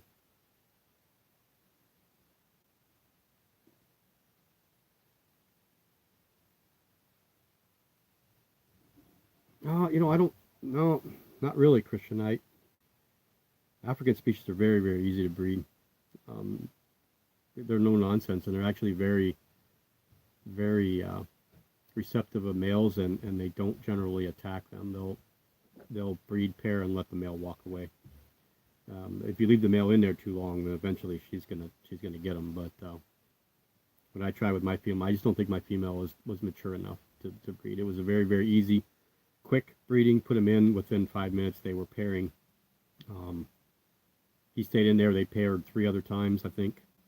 Took him out. Put him in a few days later. She was receptive, but he didn't go to her. He backed out, so I just kind of took him out and let him be. And then he died not even 3 weeks later.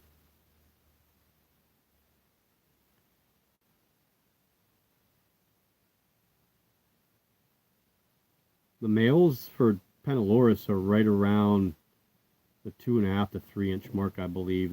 They're not super small because the females only get about 4. I haven't had a I had a male Peniloris, and you'll know they're long and skinny. Actually, they're not real small spiders like a lot of the dwarfs where they're this big and the female is this big. They're similar in length, size, but of course the male body is real streamlined and thin. But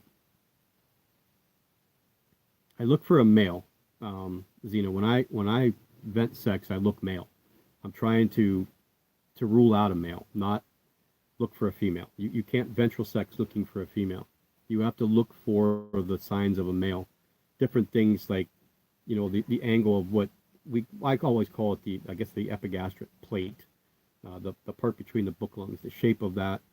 The epiandrous fuselae is what you're really looking for. So the small little tiny spinnerets that will produce the silk and emit the sperm for while the sperm comes out of the gonopore, but it makes the silk for their sperm webs. That's what I look for. So when I vent sex, I always look for a male. I'm trying to say this is a male. I'm not trying to say it's a female. So that's how you vent sex. When you molt sex, you're looking for a female. So you're trying to say this is a female, not a male. Which again, molt sexing a larger spider is not hard. It's pretty obvious.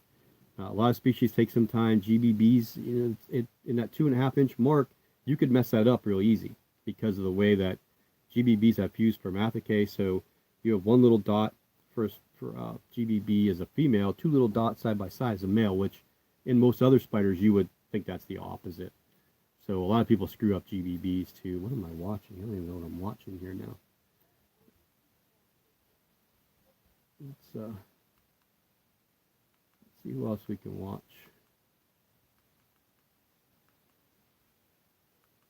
Nope. Jay, you're getting some views. Oh goodness, I watched them all. Nope, we didn't watch that one. Let's go with that one. So I'm giving you some views, Jay. American Horror Story. Damn it, how can I forget that? I loved it all the way up to the Roanoke one. I didn't like the Roanoke one at all, and I didn't watch the last two, so I gotta suffer one day and just sit down and watch them. Yeah. Thaisa Avery I got right. Or yeah, Thaisa, whatever her last name is. Yeah, that's where it came from. I loved her character in that, and I loved her character in the one with the witches too. So.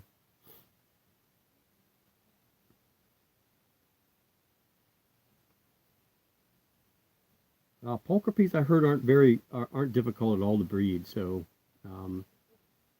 much as I hate to say this, but go look at Kelly Fornes. I think he's got some breeding videos on Harpactira pulchripes. That just pains me, Jody, just to even say that, because I'm actually sending someone his way. Not a big fan.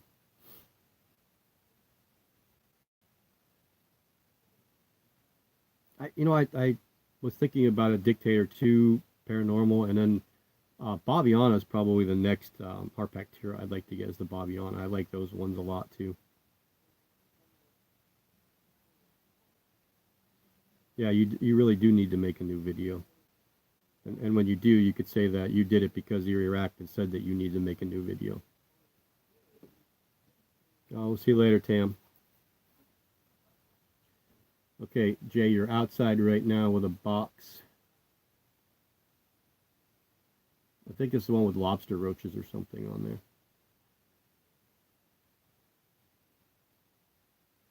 Yes, you can be embarrassed because I'm talking about you while I'm watching you on live. Okay, anybody here in the United States, have you ever ordered from Aaron Pauling? Have you ever got roaches from Aaron Pauling before? First time I got roaches from Aaron Pauling, I was kind of shocked, really. A lot of roaches in there, but they were just free range inside the box. I wasn't expecting that. I used to order everything through Sin City, or Sin Vegas Roaches, I think it's called. His name is Aaron too, Aaron Von Matre.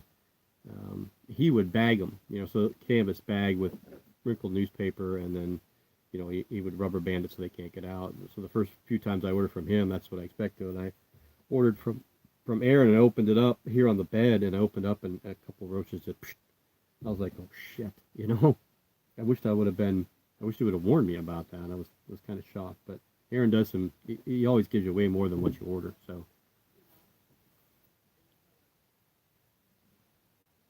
Yeah, I can imagine, huh? Dude's out there playing with roaches. What the hell is he doing?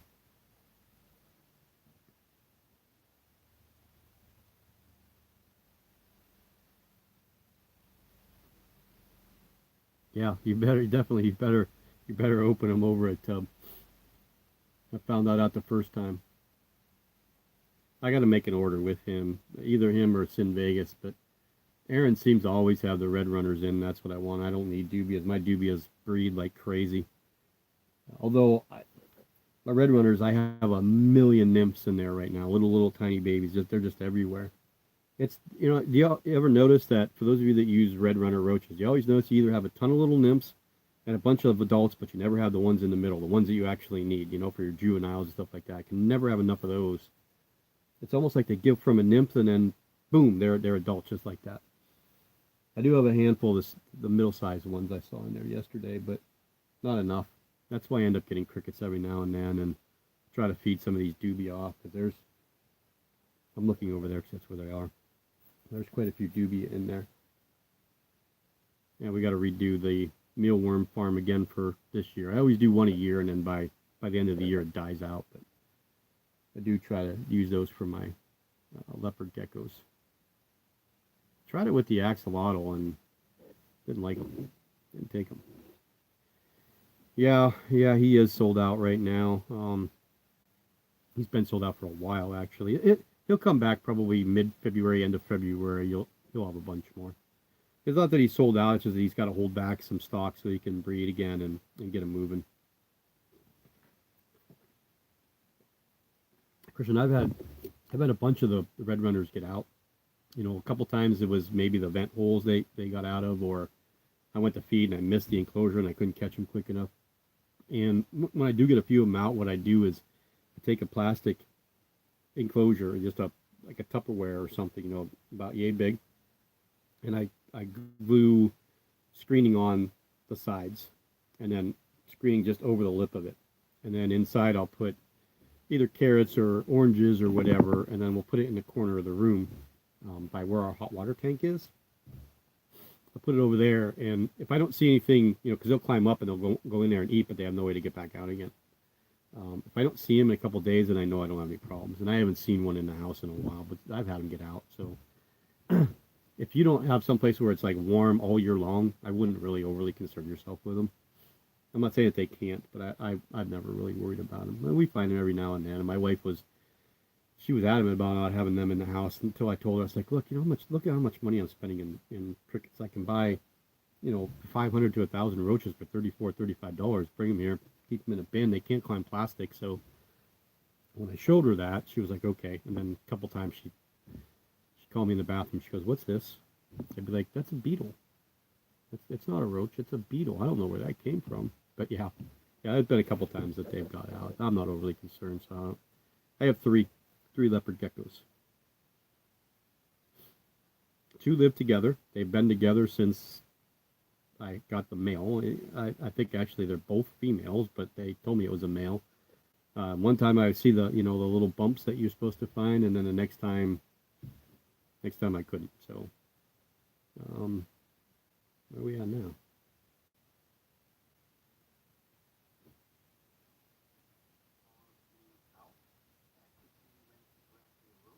What the heck? I was on your channel. Okay, how'd that work? I'm on Jay's channel. I'm watching a video. It should just go to the next video in his library, and it went to Exotic's Lair. Why did it do that?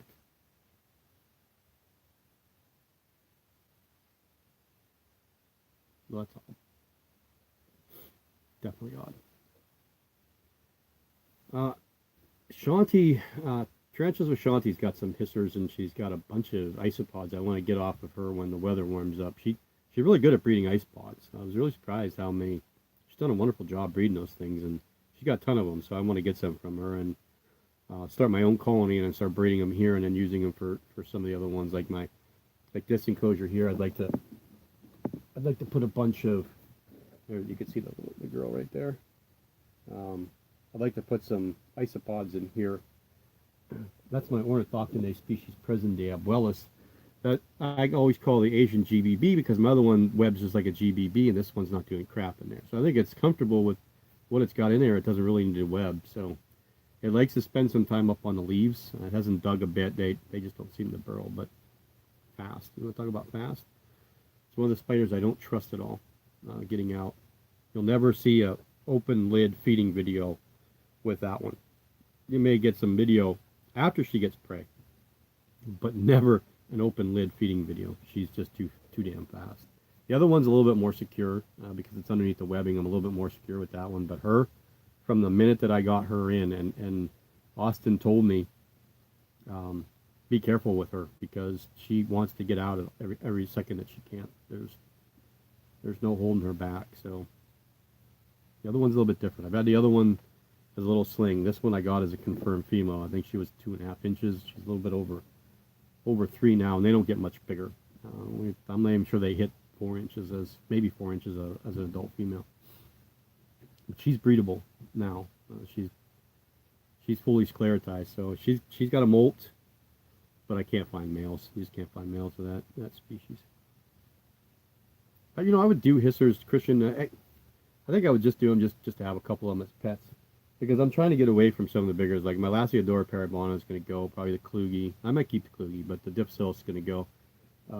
I'll keep my age in, so maybe some of the bigger ones for those ones will be cool, the hissers, because they're so big and huge. But those are great for, like, the Theraphosa species and, your bigger Lasiodora parabonas, the Camphiscuria, stuff like that. But I wouldn't use those for, like, a little small 5-inch spider.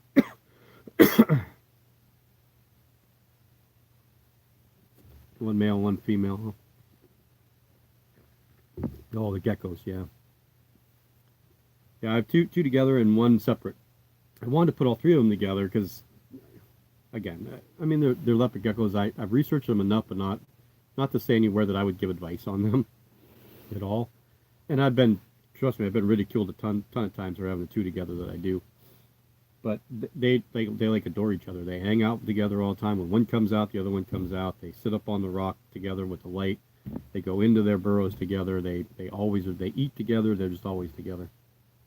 So I bought this other one because I wanted an orange one, and it was cheap, and it's orange, so I got it, and I tried to put him in there. I think that's a him. I tried to put him in there, and my gray one had nothing. Didn't want to have anything to do with that. He was nipping at him, so I took him out, and he's by himself. So, yeah, he likes to eat dubious. That one. These 2 don't really particularly care for him. This one over here loves a dubious.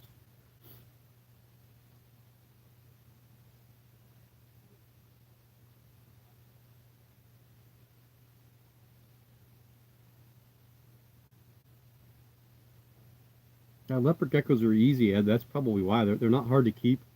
They don't need... the only thing I know is that you should try to give them a 12 and 12 cycle, so they should have light for 12 hours and dark for 12 hours as best you possibly can. You could keep them warmer during the day. They'll tolerate up to a 90-degree, 92-degree temperatures during the day, but cool them off at night. Because they're from Iran and Iraq and Afghanistan and those areas, so they have warm days and then they have cool nights. And they're more apt to be out at night because it's cooler, and that's when they hunt. But they're so docile and easy, and they're just like puppies. They're little reptile puppies is what they are.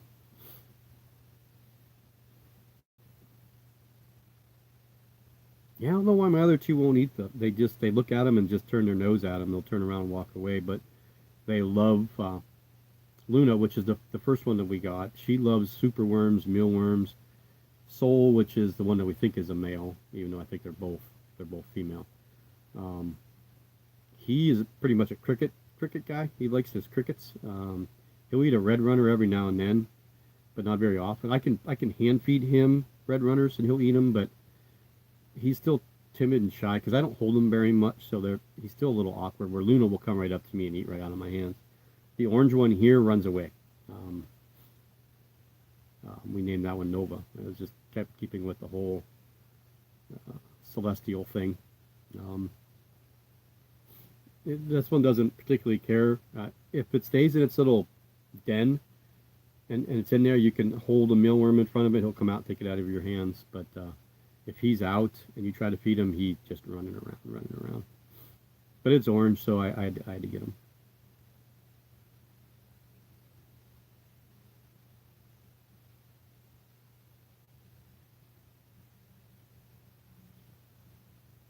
Yeah, Taliban geckos. Huh?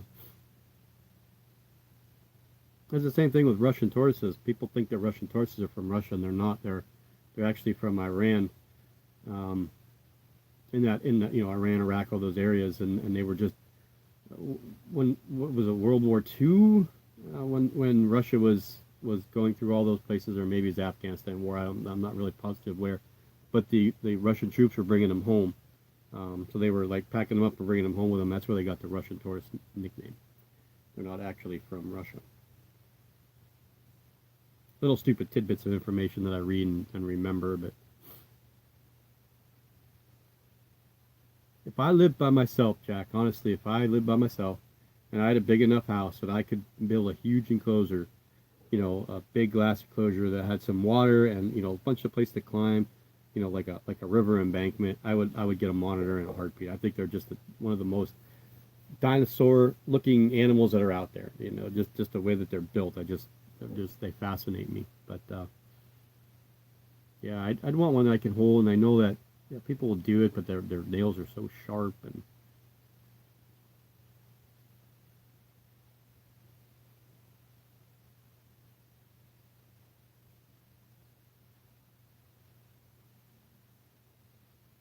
I watch Nat Geo every now and then too, not as often as I'd like to, but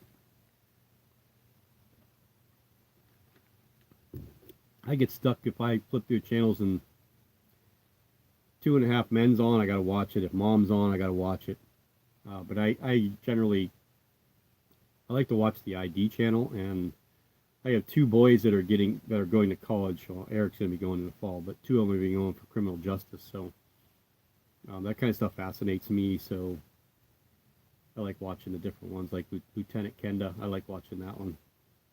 But all the shows that are on the ID network, I like watching.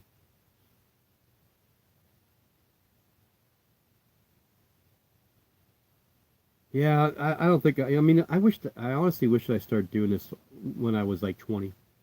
And if I go back, I'll tell you the story back in the day. So I got married young. Had my first child, Kyle, who'll be 29 this year in a couple days. I think February 4th. So what, 5 days or so. So he'll be 29, and so I'll be 50. So I'm 21 years older than he is.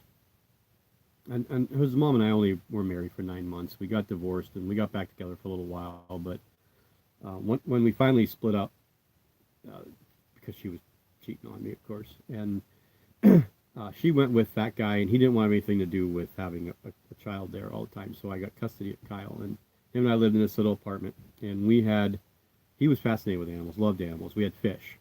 I think I said this last time. So we had piranha. We had 4 piranha.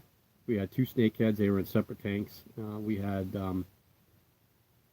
Oscar fish, and of course I tried to breed the minnows and stuff. I just was not very successful. That room was like you couldn't even walk into it. It was so humid. It was so hot in there with all those tanks with the heaters running and the water and everything. But I also had a green iguana, and I got the little guy at this size. I mean, the tail was longer than the rest of them. And when I got rid of him, he was, I don't know, he was about 2.5 feet long, but he got mean, really, really mean. He was a male, and he got really mean. I used to be able to put him on my shoulder. He would just sit there. And as time went by, what we do is we feed him. We'd put like celery or lettuce on my shoulder, and my little one just would crack up when the lizard would eat off there. But he started to get mean. He started nipping at my ear and my neck, and then he scratched me a couple times, and I didn't want him to hurt Kyle. So I gave him to a friend, and that was the last time I ever really had a lizard until I got the geckos. And there's another one. Luna came from school. I can't remember what grade my daughter was in, 4th grade maybe. And the science teacher had leopard gecko, and he wanted to get rid of them.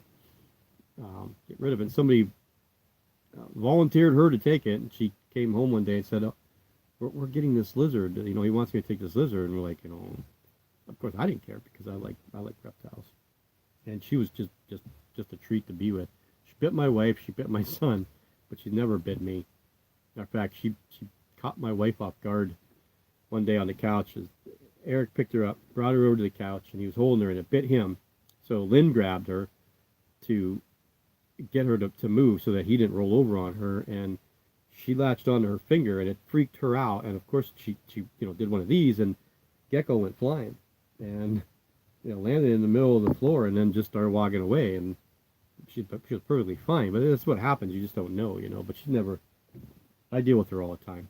In fact, I got to cut their slate to put underneath there. I bought linoleum to put underneath their enclosure, so I don't have to deal with the substrate, and much easier to clean. And they don't really care because they're used to living in rocky things. So I'm gonna get some actual gravel dirt stuff and then build one part of it where it's that as a walkway for them, and then the rest of it just be the slate area.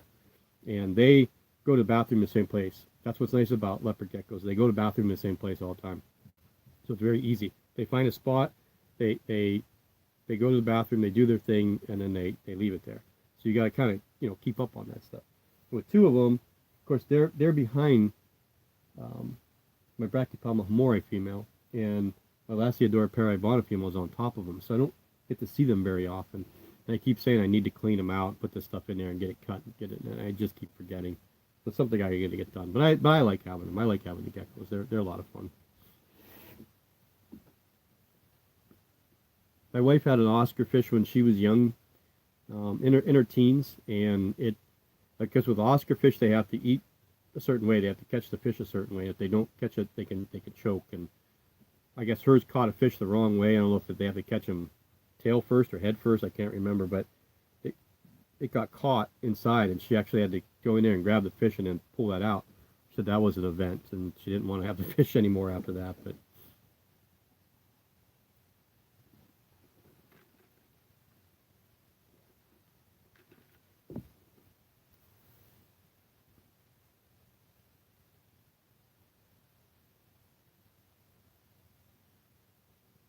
snapping turtles are fun. I mean, I had one. If you guys watch some, you can go back and watch some of my videos. We had the one here for a while, and towards, I remember it was sometime in summer we released it.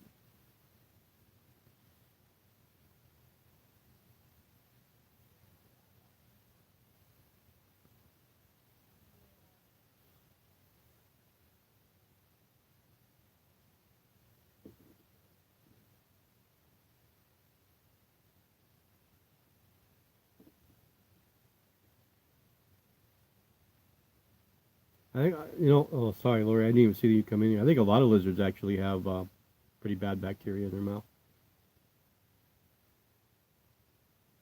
They get in their mouth. Turtles will get it in their skin. Um, I'm sure snakes have it too. But I think a lot of lizards, monitors, a lot of lizards from over that area do have a lot of bacteria. And that's generally how they take things down. They'll bite it, and then the infection will kill them, kill their prey. I think that's how, I guess, Komodo dragons do that, right?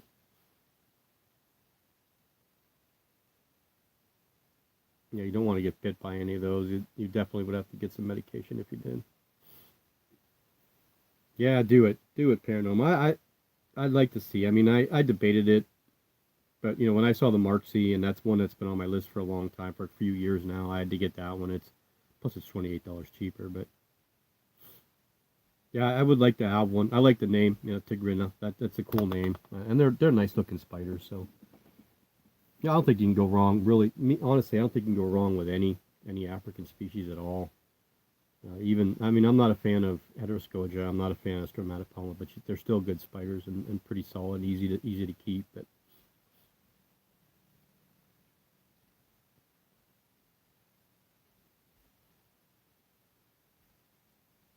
yeah, there's one or two, I think, Jack, that I did of the snapping turtle, and um couple feedings with it. With, I think one of them was trying to catch the minnows that I put in there, and then of course I fed a lot of earthworms and night crawlers, so I would hold it up here, and then the turtle would come up and grab it. It's kind of cool. I mean, I used to keep a lot of snapping turtles when I was a kid, so I never had any problems with them. And it's probably one of the reptiles that I know more about than any other reptile, to be honest with you, as far as upkeep is concerned, because they're not hard. I mean, you just give them water and a little bit of water movement. They don't need a ton of water movement, but enough water movement to keep the water circulated and somewhat clean, filtered. But you know what they live in, I mean, they live in ponds that they can't even see, you can't even see. We used to go to a pond, and where I grew up, there were 3 little ponds, and the one pond was a little bit deeper. It was probably, at my size, it was probably waist deep, and I'm not a fan of water at all. But we used to walk in that pond. It wasn't very big, you know, maybe 10 feet wide and maybe 12 feet long. But there was a monster snapping turtle in there, and it was the big thing back then was, you know, who could step on the turtle and, you know, actually say that they stepped on the turtle and not get bit. And we had one kid that actually got nipped in the back of his Achilles tendon and just caught his skin. But can you imagine what would happen with your tendon if one of those things actually caught you that way? But that turtle was pretty big. I would say probably, you know, maybe a shell 2 foot long, maybe a little bit longer. I mean, I've seen some big ones in the lake, in Lake Erie. Some big ones. The head come up and you're like, what the hell is that? You know, it's almost like a Loch Ness monster coming out of the lake there. But I've seen some big ones down there. A couple 100 pounds, you know. I mean, the ones down the south get, you know, how many pounds? 200, 300 pounds.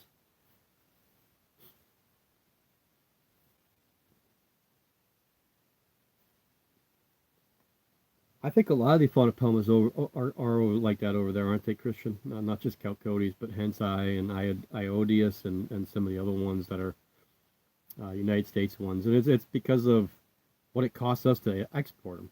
You know, what we need to do here to the licensing that we have to export them over there is not cheap.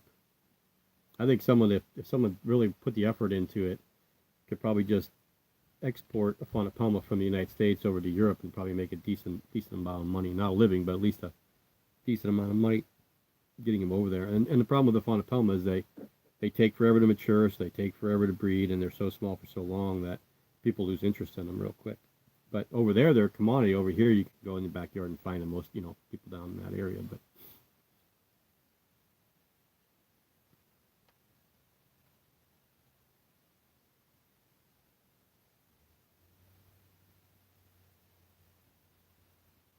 how big is it now, Jay? I don't think Marksy get very big, do they? Is that like they're like a 3-inch spider if I remember right, but I'm not positive on that. And that might be why they grow so slow. But it's just I just like the looks of them. I like the the button pattern, all the little dots on the abdomen. I think are kind of cool. Again, that's just one of those ones that I, you know, researched a long time ago, and I was like, oh, I just like the look of it. And it's one of those ones you say, if I ever see one, you know, you'll grab it, and then boom, it's there. And I mean, I know the ones I'm getting it for Jay, they're all going to be small, little tiny slings, and they're not going to be big for a while. I mean, I've had the tetes and the Mozambiques for, I can't remember when I got them from him, summertime. I think they molted a couple times, and they're just barely over an inch and a quarter now. So Pteranodontilas don't grow super fast. People think they grow that quick. Males will. You know, you get a male mature in 2.5 years, sometimes even less. I think the one guy I knew had one that it was 18 months from the time he got it as a second instar sling till it matured as a male was like 18 months. It's crazy. But again, you know, you keep them really warm and feed them up. You're going to get them through that quicker. But I don't do that here, so I just let them grow on their own.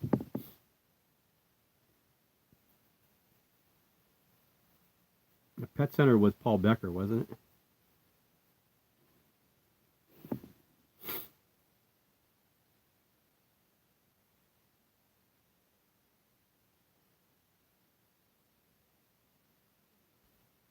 Yeah, back when I had it, we didn't, you know, there wasn't a lot of that. We didn't, know about salmonella stuff. But yeah, I think you should do that with any reptile anyway. If you handle them, you should wash your hands. I do when I play with the geckos. When they let me. If I handle them, I always use hand sanitizer afterwards. I don't do if I'm gonna hold another one, but once I'm done doing what I need to do with them, then I definitely do that. And I don't. The girls don't like them. My granddaughters, they're kind of freaked out by them, so I don't have to worry about them ever holding them or anything like that. But you just never know what you touch. I try to be careful with the reptiles, all the 3 that I have anyway.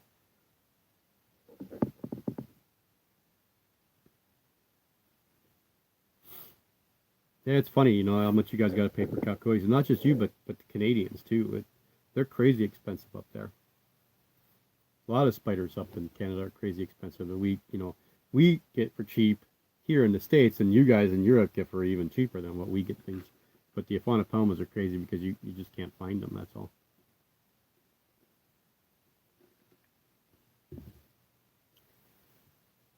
Marina, you talking to me? Yeah, actually, the two that I have right now are both female. One's getting ready to molt again.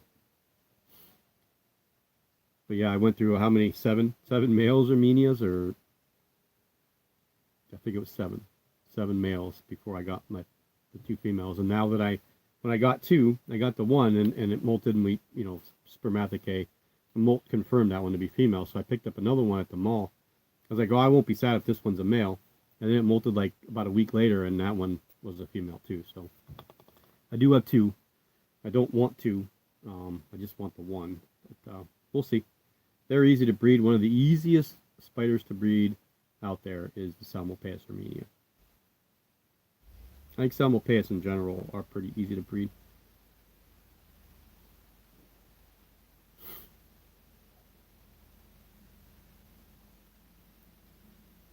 Where did everybody go? I mean, we have 10 people in here, but the people we're in only said a couple words, and I haven't seen them since.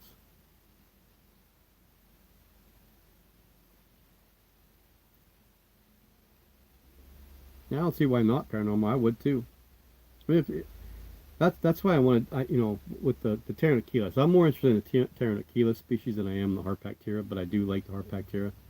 So that's where my breeding wants to go, in that there in the Ceratogyris, Ceratogyris, whatever you want to call it, however you want to pronounce it.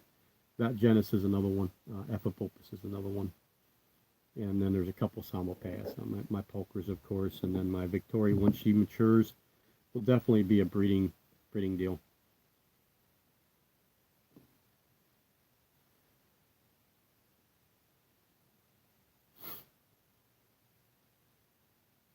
Take it easy, Jack. Thanks for stopping in. I appreciate it.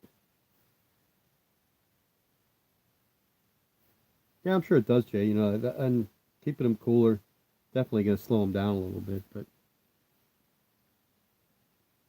I just think I like the looks of them. And then, I mean, you have some that are more expensive. Harpactiras, Pteranachilus are more expensive just because they're harder to find. But when it comes to that, I kind of tend to, go with the eyeballs, and I like the looks of this one. Even though a Babiana is probably one that,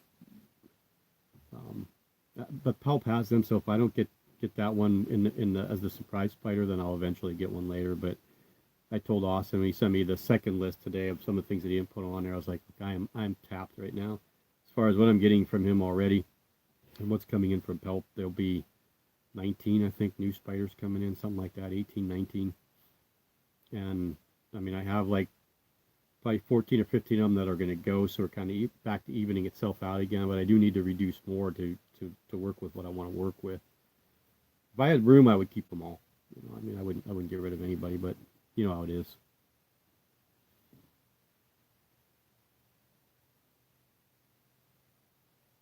I have a sea olivation.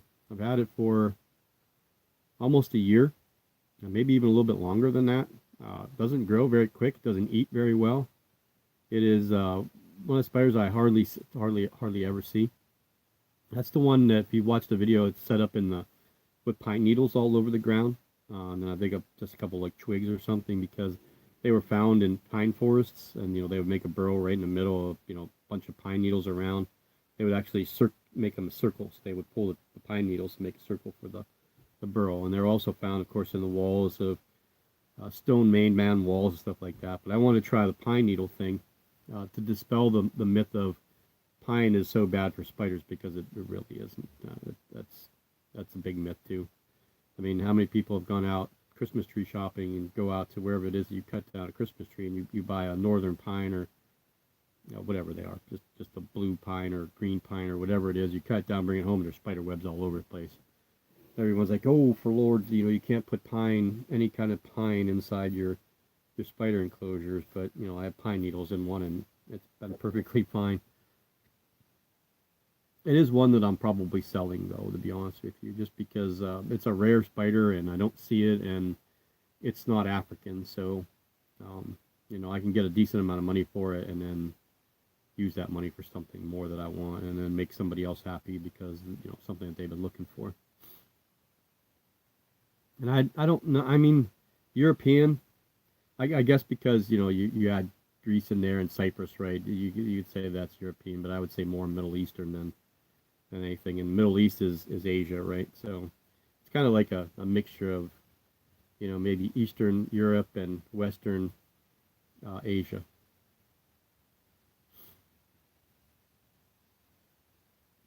I think another underrated tarantula for those of you that want to know is the Ansria catella olivacea. That's another one. It's a little underrated, not overrated, underrated. Wonderful species. Mine's a male, unfortunately, but we're gonna make babies with him. He's gonna go to pelt friction when he matures. They have a female or two that he can breed with, so we're gonna make more of those. I absolutely love the coloring on those two. You just don't see them, you know. They're another one that'll take to either way, an arboreal setup or terrestrial. So you kind of give them that option of both. And this one lives in a log, but lives way down in the log, doesn't live up, and it'll come up top and sit when it's hungry. And I know, so once it's up there, I'll feed it, and it'll take its stuff, and then you won't see it again for a week or two, and then you'll see feed up there again. It's very predictable spider, very, very fast, and probably one of the most offensive spiders that I have. Zena, here's the deal with Lasiodora paribana, and people don't get this. In the beginning, they are very slow growers. When you get them to that 1.5 to 2 inch mark, probably right around the 2 inch mark is when they start to explode. So they gain, each molt, they'll gain quite a bit of size. They're not like 1/4 inch growers. They'll be more like 1/2 inch, 3/4 inch when they grow in a molt, maybe even an inch. It's getting them to that point does take some time. And if you don't overfeed them, you don't have them super, super warm, it'll take, from the time that you get them in, like maybe a second instar, it'll probably take about 2 years to get them to that 2 inch mark. It's from there they blow right up. My large female, I got her, she was a little over 1.5 inches, and she's now over 5 inches. And I've had her for, I'd have to look, but I'd say about 1.5 years, maybe 2 years. So she gained 3 inches in a couple of years. Or 4 inches in a couple of years, but when she grows, she grows. I mean, she packs the size on. So I would say in the beginning, yes, Xena, and when you get to the juvenile stage is when they really start to blow up.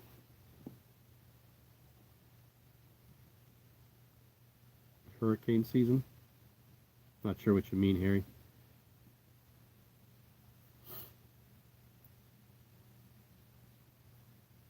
I wish that I could film it, Christian. I really do. I wish that I'd be able to film it, people could see it, but it won't come out. It's a mealworm eater. It likes mealworms, and I just put it on the webbing on top. It's got some very, very strong webbing, and the mealworm will usually get tangled up, and I'll look back later on in an hour or so, and the mealworm will be gone, so I know it's eaten. And the funny thing about them is they're generally black. They're called like an Israeli gold or Middle East gold, because when they get through their molt cycle, when they molt, they're dark black, but as they go, that black fades into a really, really tannish gold look. That's where mine's at right now. It's more of a gold look. So it's probably closing on a molt. The problem is that they take forever to molt. I mean, months upon months upon months. You would think they're a New World species. Or another species I'd like that would be like Sednoctimus brachyramosa, Malaysian blue femur, I think those are. They're very, very slow growers. You don't see them, and they don't gain a lot of size, and they seem to take forever between when they stop eating and when they molt. And even when they molt and they start eating again, it can be a very extended amount of time. But that's what I found with this one so far in the limited amount of time that I've had it.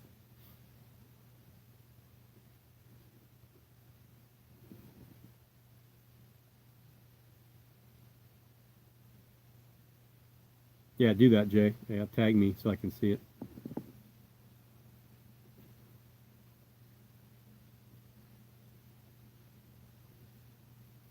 I don't mind. I like slings actually. I don't mind getting slings and then doing the gambling. I like knowing them from the time that they get here as little tiny babies to the time I get them to a certain point. I learn so much more about them that way, and I learn, more about their mannerisms individually, especially when you have a couple of them, because these two Armenians are completely different.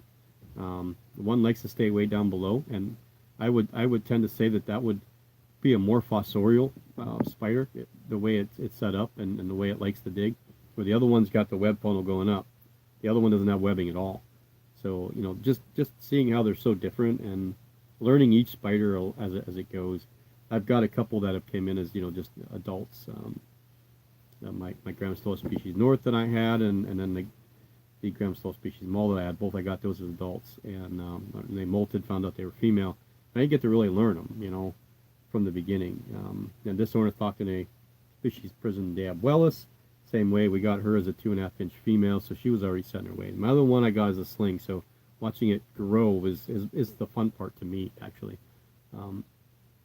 I think this is going to be the last year that I really do heavy stuff. We're really going to start working through the end of this year into next year in breeding projects that I want to do, and so that's the channel's going to change a little bit, but not a lot.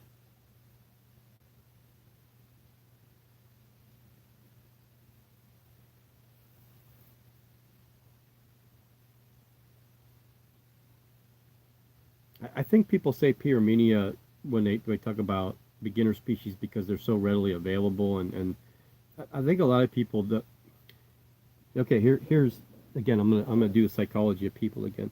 People do top 10 lists or beginners lists or whatever. They're very opinionated, so it's that person's opinion.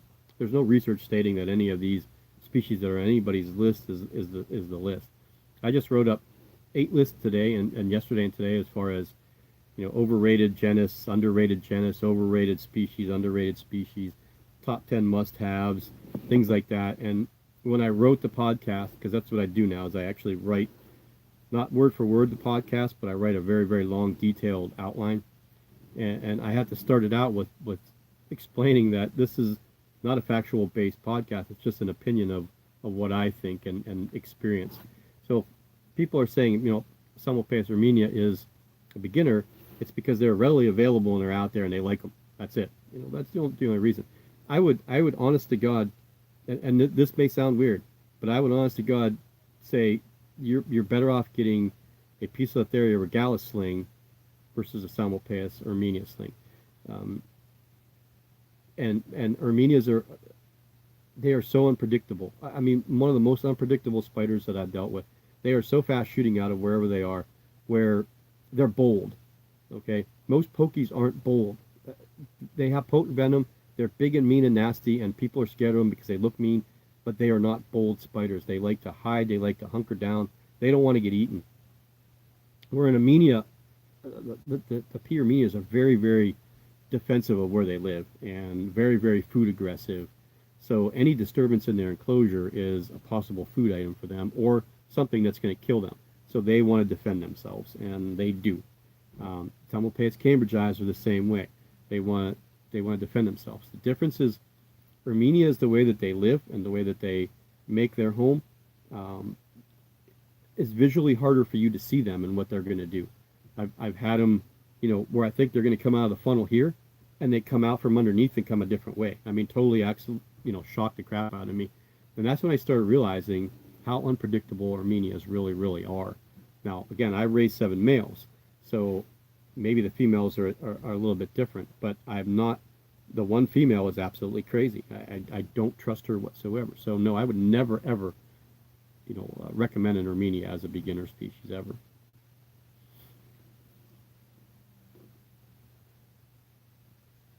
Well, Marina, a lot of people's first spiders were Psalmopoeus. That's not abnormal. I know a lot of people, their first spiders were Poecilotheria, or their first spiders were OBT. People, you go online, you do your research, you see this beautiful orange spider, you love orange, and you buy it, and then you do the best you can. And this is what I always say, buy what you want to buy. Find out what you want to buy, but realize what you're getting into. And no matter how many videos you watch, how many times somebody tells you how quick they can be, what their mannerisms are, you will not know until you have them in front of you and they do the things that you see on TV or what people actually tell you. And being able to visually see it changes everything. It's much more difficult to understand the speed and the ability of some of these spiders until they bolt on you. And, they are up your arm, down your back, and sitting on your thigh before you even can blink your eye. I had a HMAC that I unpacked, little 3/4-inch sling. I did it in the bathroom. That was when, real early in my experience unpacking spiders and stuff. And just a little tiny thing. And I had, the enclosure, I was unwrapping the paper towel, And I got all the way to the end where the spider's sitting there, and I'm not worried about a little tiny 3/4 inch spider, right? So I was like, okay, we're just gonna nudge it. As soon as I went to nudge it, it took off. I mean, it was up my arm, up my chest, and it went down. And I had a hoodie on. I didn't know where it was until I felt something crawling around in my stomach.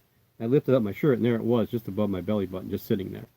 So I'm like, oh my god, I didn't even know. That's how quick they are, and having a small spider like that, you just don't know. But yeah, uh, let people get a lot of crazy things with their first spiders. I don't say you have to get a beginner species. It's just people that ask that question, and I know with my experience on the groups and talking to people, I know when somebody shouldn't get certain spiders, based on the questions that they ask and how they ask them.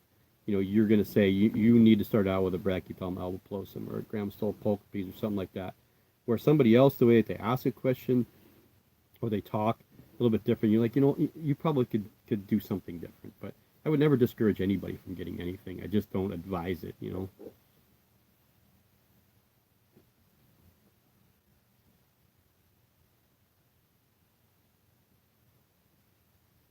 That's I don't have to worry about that, Trace. It's warm in my room. It really is. I mean, I'm hot just wearing a t-shirt and sleeping pants on, which I don't wear. I just wear shorts when I sleep. It's just I'm just get too warm, and I like it warmer in here for the spiders, so I kind of tolerate that heat a little bit more than I'd like to because I like to sleep cold.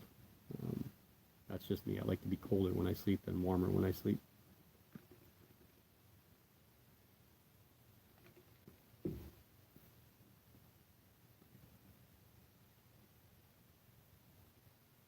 Pseudohapalopus is one of the slowest growing spiders out there. That's another one that I'm gonna do a slow growing species list. I would say that they're almost at the top. Those and your Homoeoma chilensis slings take forever to grow. Snednoctimus brachyramosa, for being an Asian species, takes forever to grow. Polyniobus muticus take forever to grow. Plesiopelma species take forever to grow. Aphonopelmas, brachypelmas. But I found brachypelmas grow a lot quicker than what people give them credit for. It's that small stage, when you're getting them in as an 1/8 inch second instar sling, it takes forever for them to get to that 3/4 inch mark. It just seems like almost a year and a half to get from that second instar stage to maybe a fourth or fifth instar stage where they're right around that 3/4 inch mark. So people say they grow slow, but once you get to that point, they do grow pretty quickly. I've not really had any problems with my brachypelmas taking forever. Phonopelmas, yeah, but brachypelmas, no. I've had that moderatum now for probably a year and 3/4 maybe, and hasn't even molted for me yet. Phonopelma moderatum just won't do it.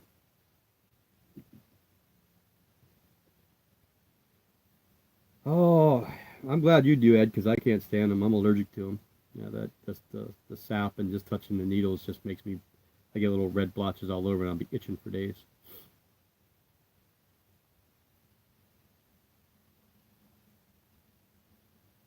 Yeah, yeah. I mean, you can do that, Marina. You can get them warm and feed them more often. They're going to grow quicker, molt quicker. I'm just one of those people that I feed them when I think they need to be fed.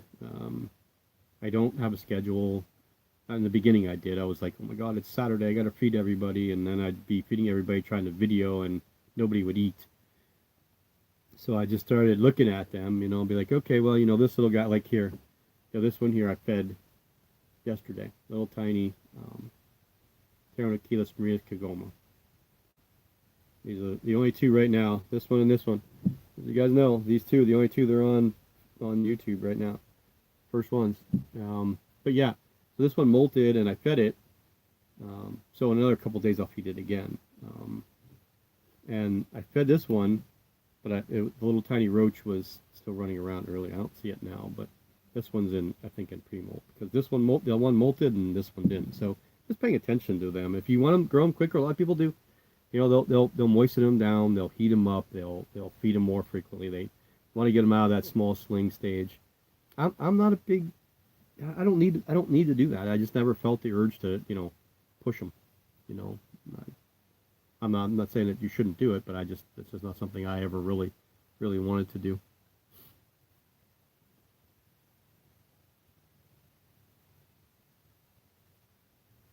I don't know. My Armenias grow pretty quick. My Salmopaeus seem to grow pretty good.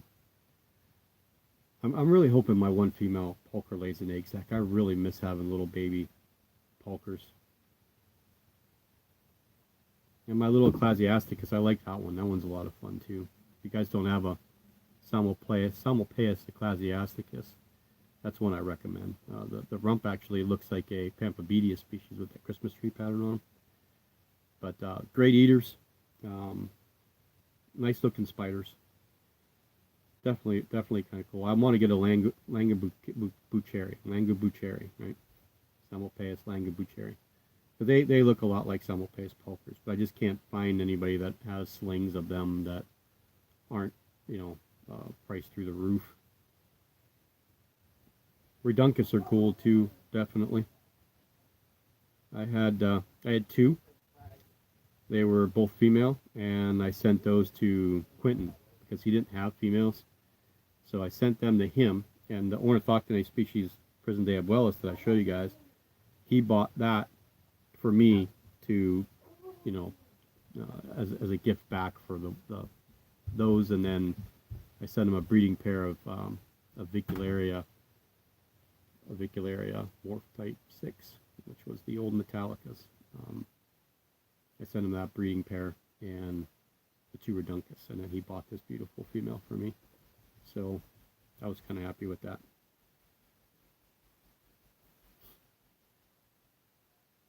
Yeah, I do too, Marina. I mean, there's some that I really definitely would probably say no. As far as every or any, maybe not any, but I think most. I think if you really take the time and are aware of what you're doing and know, you have to be able to rehouse them. If you have that fear of rehousing them, you shouldn't get them. That's what I say.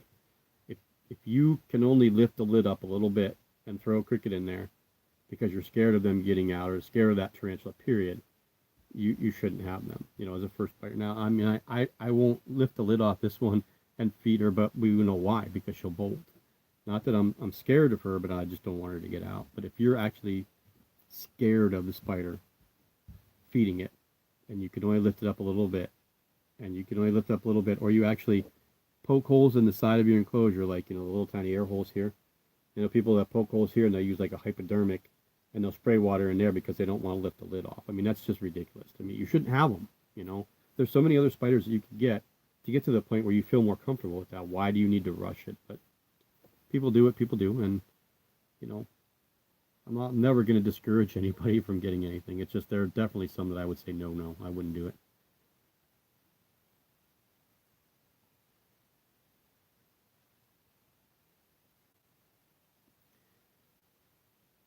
Yeah, you know what, Trace, last year this room was freezing constantly, but we redid, the skirting, and I did a little bit of insulating, the spray foam insulating in some places that I felt there were drafts in here. And ever since I've done this room, I mean, it's still cool on the floor. You'll feel a draft, like at night. Like last night, it was pretty cool. If you put my metal tongs on the floor and you pick them up in the morning, they're like super cold. But it's really warm in here. It is. It's warm all the time, and I like it. I'm a 65 temperature. I like, 65 degrees is a nice temperature for me. And then, during the day, I mean, at night, I like them in the 50s. My ideal temperature would be 50 at night and then 70 during the day. You can give me those two things every single day of the year. I'd be tickled pink.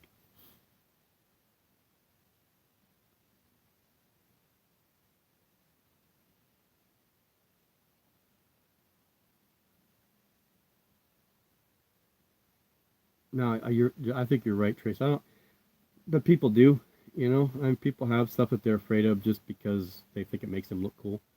And I, again, I don't want to badmouth anybody because that's, I don't want to do that. But there are people on YouTube that do that. They get stuff that they shouldn't have just because they need views or they want views or they think that they need to be in a crowd um, that has some certain spiders that make them look cooler than what they really are. And in the end, people that are really close to those people really know.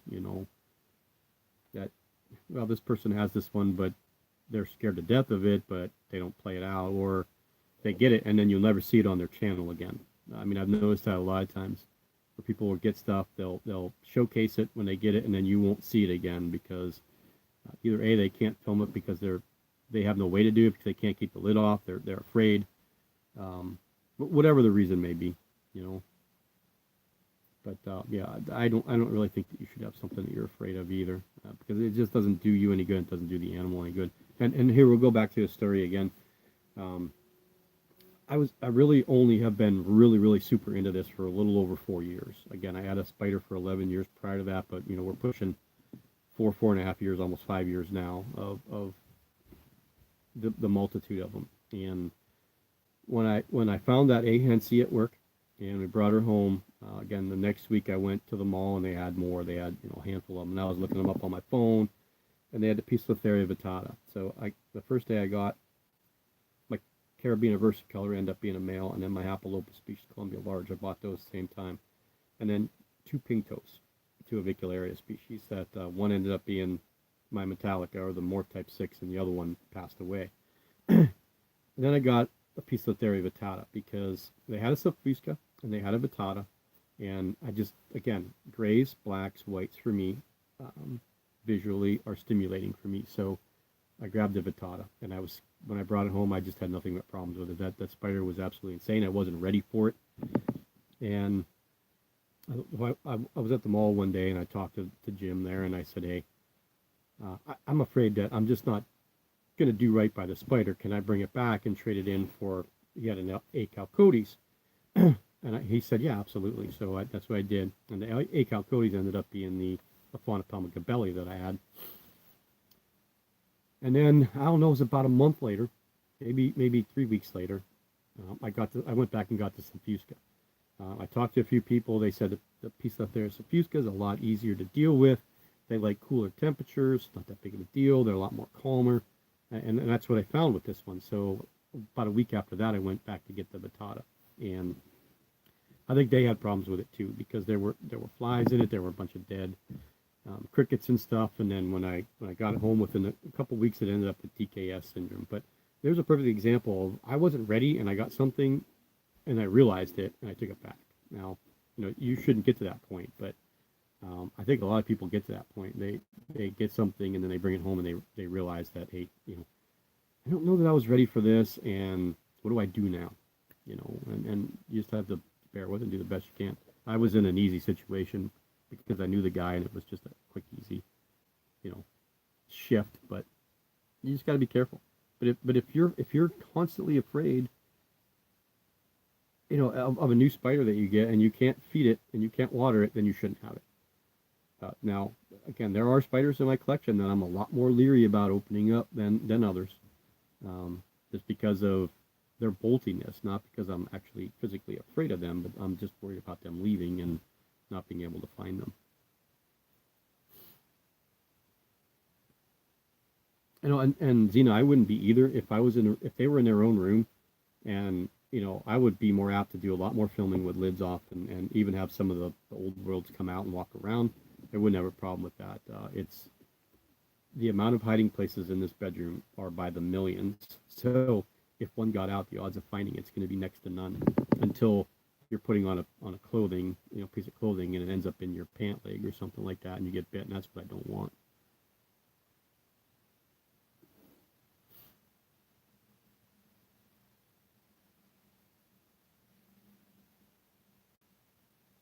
That's cool, Lori. I wished I had that. I wished I had a whole room I could do that.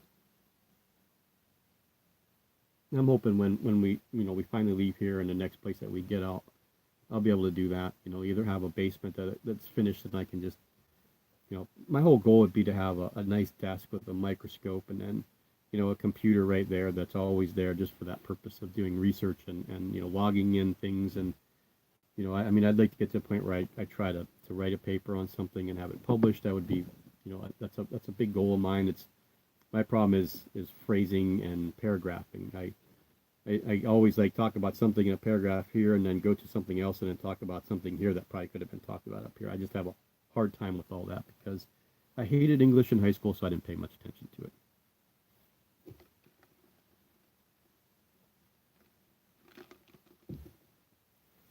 I don't blame you, Jay. Yeah, I mean, you respecting and fear is completely different. I think, knowing, and that's the difference between an experienced keeper and a non-experienced keeper is respect and fear. Um, respect, you get respect by learning how to deal with the animal safely for both you and the animal. That's the way I feel. Fear is when you don't know how to do it and you're scared constantly of a bite or an escape or whatever it may be. Or, there again, there are experienced keepers that still go through that. Again, I'm scared to death that this lady will take off on me. It's kind of why I made the enclosure the way I did. I thought that she would web the crap out and live underneath all these plants, and she's not doing anything that I want her to do. She's on top of the plants more than she is anywhere else. So she's really kind of put a wrench in my works here. But um, when I rehoused these two kagomas, they actually I got them out of the enclosure that they had, and I just had them in my hand and put them in here. They're small. I wouldn't do it with a large OBT, but again, I think you can handle OBTs and Poecilotheria. I mean, it's proven people do it all the time because they don't want to bite you. Their whole goal is not to bite you. Their whole goal is to survive. And once they're out of their enclosure and out of their comfort zone, they're a lot more easy to deal with, really, if you don't mess with them. OBT climbs up your arm. If you just calm and just let it do its thing, and get it to a catch cup eventually, you're going to be okay. It's when people panic, and it climb on your back and people are panicking because they don't know and you're by yourself. That's a big problem, is handling by yourself and then not being able to get them off of you is huge. I know a friend of mine that had a he Cambridge on his back for hours that he couldn't get because your arms just don't work to get back there. He had to wait for his wife to come home from work to get it into a catch cup, and he's like, I couldn't sit. He's like, I was constantly going into the bathroom trying to look at it in the mirror, see if it would move. It wouldn't move for him. Like he tried to hit it with, poke it with a stick, and it would just turn around and look at the stick, and he was like hours of dealing with that. So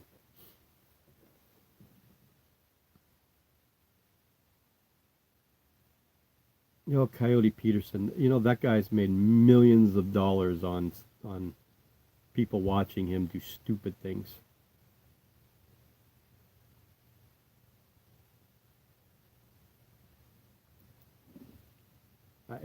He's it's an entertainment channel, but the problem I have with Coyote Peterson is that he puts that stigma back into what people are afraid of with insects, and that's being bitten, and he's putting it right out there in the forefront for everybody to watch it, and millions of people are watching it, and that just brings that stigma back, and that demonization of spiders and bees and wasps and centipedes and whatever else it may be.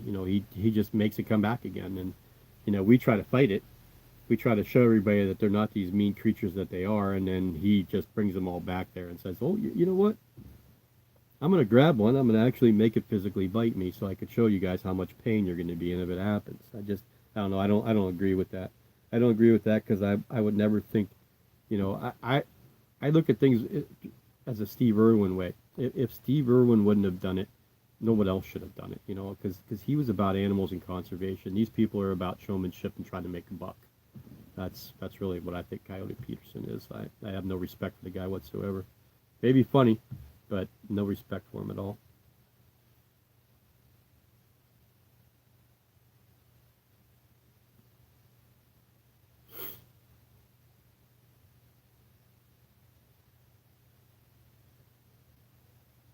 Yeah, it is, Lori. It's all shock value, and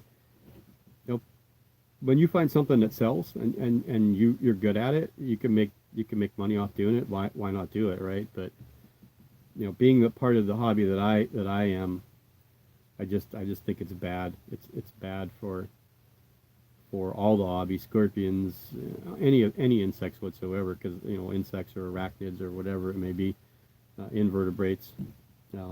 It just sheds them all in a bad light, and they're already there. They're already in a bad light to begin with, so why make them worse?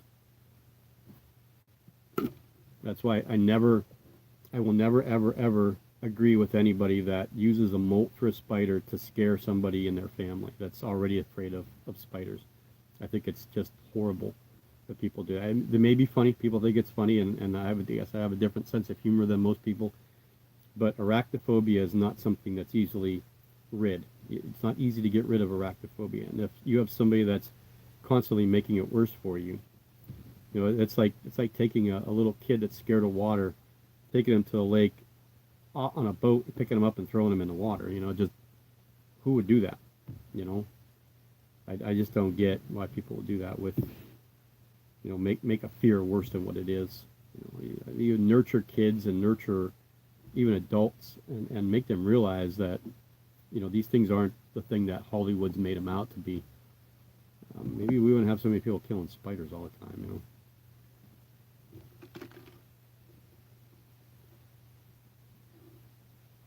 Yeah, Lori, I'm scared to death of water. I almost drowned when I was a little kid, so I have a huge fear of water.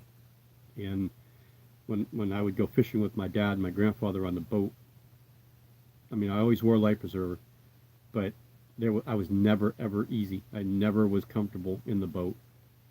You know, when we'd have a little bit of waves in the bay and the boat was rocking back and forth, I mean, I was like, I couldn't fish. You know, I couldn't concentrate on what I was doing because I was constantly trying to hold something so I wouldn't fall overboard. Scared to death of water.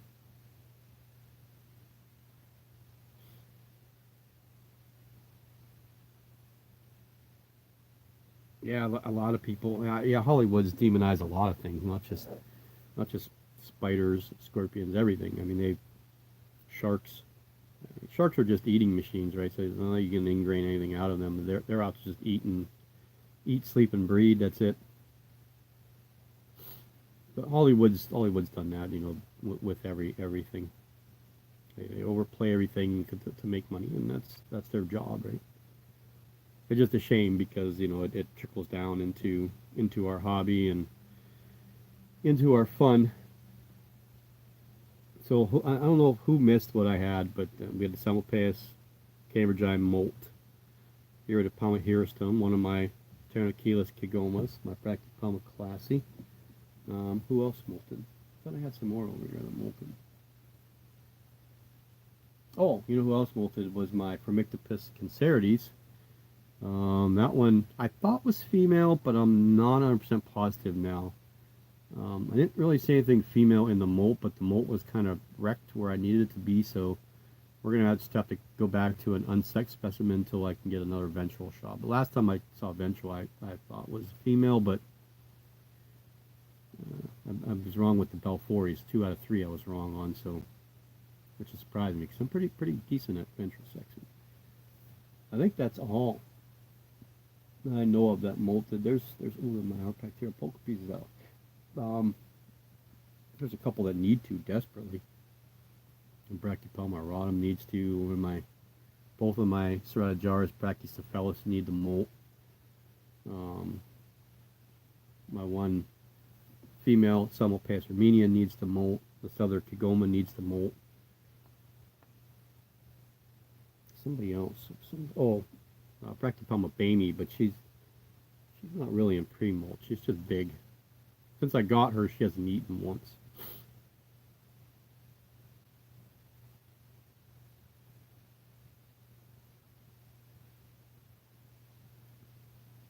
Yeah, heights, I'm 50-50 with heights, really. As I've gotten older, I'm a little bit more leery about them because my balance isn't what it used to be, but when I was younger, I didn't have problems with heights. I mean, I worked on some very, very high places. Worked in some JLGs or those, you know, diesel-powered lifts, 120, 130 feet in the air, and I never really, you know, those are ones that when you're in the basket and when you're boomed all the way out this way, you know, horizontally as far as you can go, and then you're up straight as far as you can go. You know, you max out every little tiny um, articulation of that lift, and you're maxed out completely, and you're up there trying to run conduit along a, you know, a side of like a grain elevator or something, you know, circular, and you move just a little bit, the basket will move like 5 or 6 feet back and forth. I never really had a problem with that. Now I do have a little more problem with that because my equilibrium's a little bit more off, my balance is a little bit more off, so that stuff's a little bit more makes me a little bit more unease. My wife is deadly afraid of heights, absolutely afraid of heights. She doesn't even like, she gets freaked out when we're up someplace high and the kids like go and look over something. She just oh, it kills her. You could just see her turn white.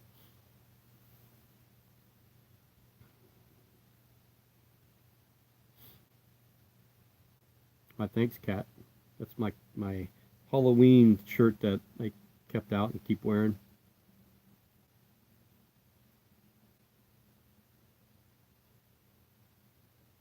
I'm not that bad, Jay. I think it's roofs I don't like. Okay, I have a problem with roofs, but like our press is about, I don't know, 30 or 40 feet, and we do a lot of work on top, and I look over the edge on that, and I never really have problems. But I mean, I've watched some videos where people are looking over, like, maybe the Empire State Building or something. It makes me a little queasy looking over them.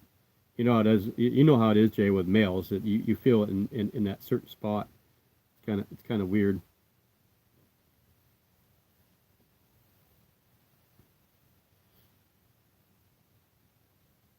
Yeah, I think that's all that's molted. I'm not sure. I'm trying to think. I think that's everybody that's molted, like five or six or seven of them. I think I've had like nine, maybe 10 spiders since the beginning of January molt. I wanted to do like a molt video at the end of the month, but I forgot to write down what I wanted to write down. I want to keep track of, maybe we'll do that in February. I'll just keep track of who molts in February, and then we'll do a video at the end of February of all the spiders that have molted. And I did give that scorpion to Payton yesterday, so I got to see Payton, their cat.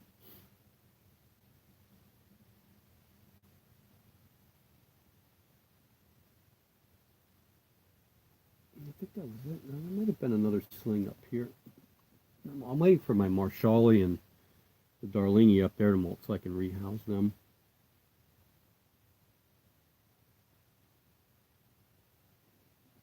This one here. This one molted not too long ago, so this is probably one that you guys didn't. Be very careful I don't drop anybody. So, again, I don't know how much you guys are going to be able to see of this spider. We'll see if it'll stay. This here is the Plesiopelma species Bolivia. This is not a very, it's a very rare spider actually. There's not many of these around here in the States. I got this from Fear Not a couple years ago actually. I think she was about 3/4 of an inch. I do believe this one's a female. Um, it's just a basic red rump really. If you look at it, it reminds you a lot of Brachypelma vagans a little bit. But they don't get very big. They only get about 4 inches. And this one molted. And I swear when this one molts, it actually shrinks, doesn't gain any size. But it's a very, very placid spider. I was surprised at how docile she is. Definitely one that you can hold. I know you guys can't see it, but the lighting in here. If I put a light back there, then it's too bright for me. So, but yeah, this is definitely one of those ones that you just don't see every day. That was another video that I wanted to do, and I'm trying to do a collab with somebody, and it'll be on something like that, like uncommon spiders that we have in our collection. So, just waiting to hear back from them, hoping that he'll want to do it.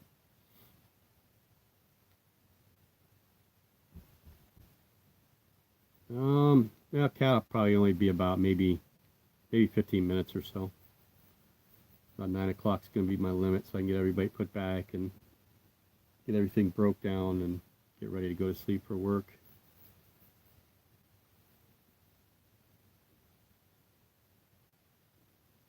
Uh-oh. Wait, what do you mean Ceratojaurus?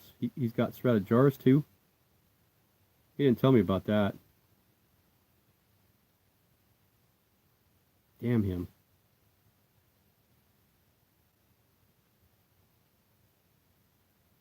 Yeah, I had a lot of them too, Lori, for a long time, and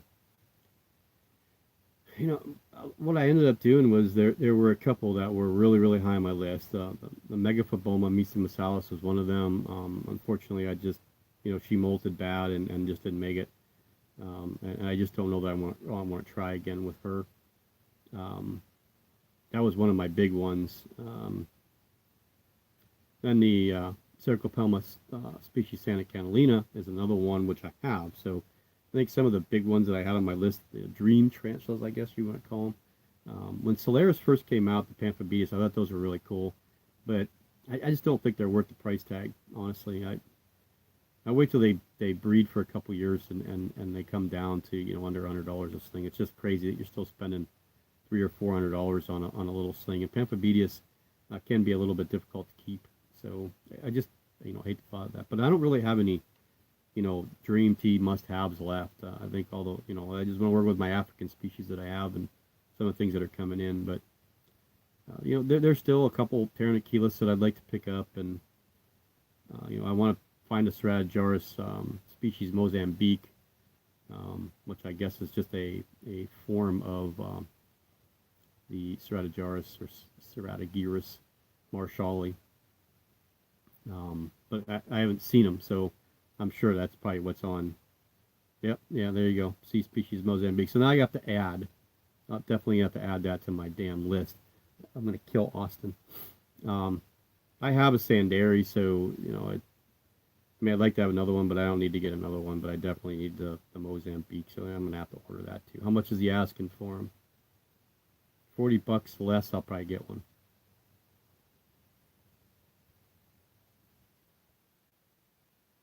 I got mine for free. It was a gift. Xena, my electric blue. She needs to be fed, so we're going to do a feeding video here soon. Her and the Harpactira pulchripes and Ephiopus submersus. There's a good handful of them that really should be fed. I probably should have fed them tonight instead of doing this, but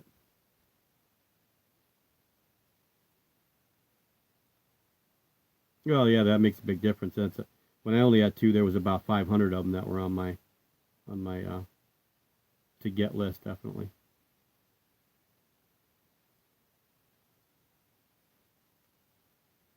Yeah, I think Bold's the best definer for Armenia. They have no fear and they have no qualms about coming out after you. They're going to defend their area, and the problem is once they get over the edge, if they get over the edge of their enclosure, they're going to run. And if you've ever had an Armenia run, I've never had any of my Armenias run. One circled the outside enclosure, went back in. But if you ever have an Armenia run, you'll realize that they'll run. A lot of spiders will only go so far and stop. Armenia is not one of them. They will go till they find some place to hide.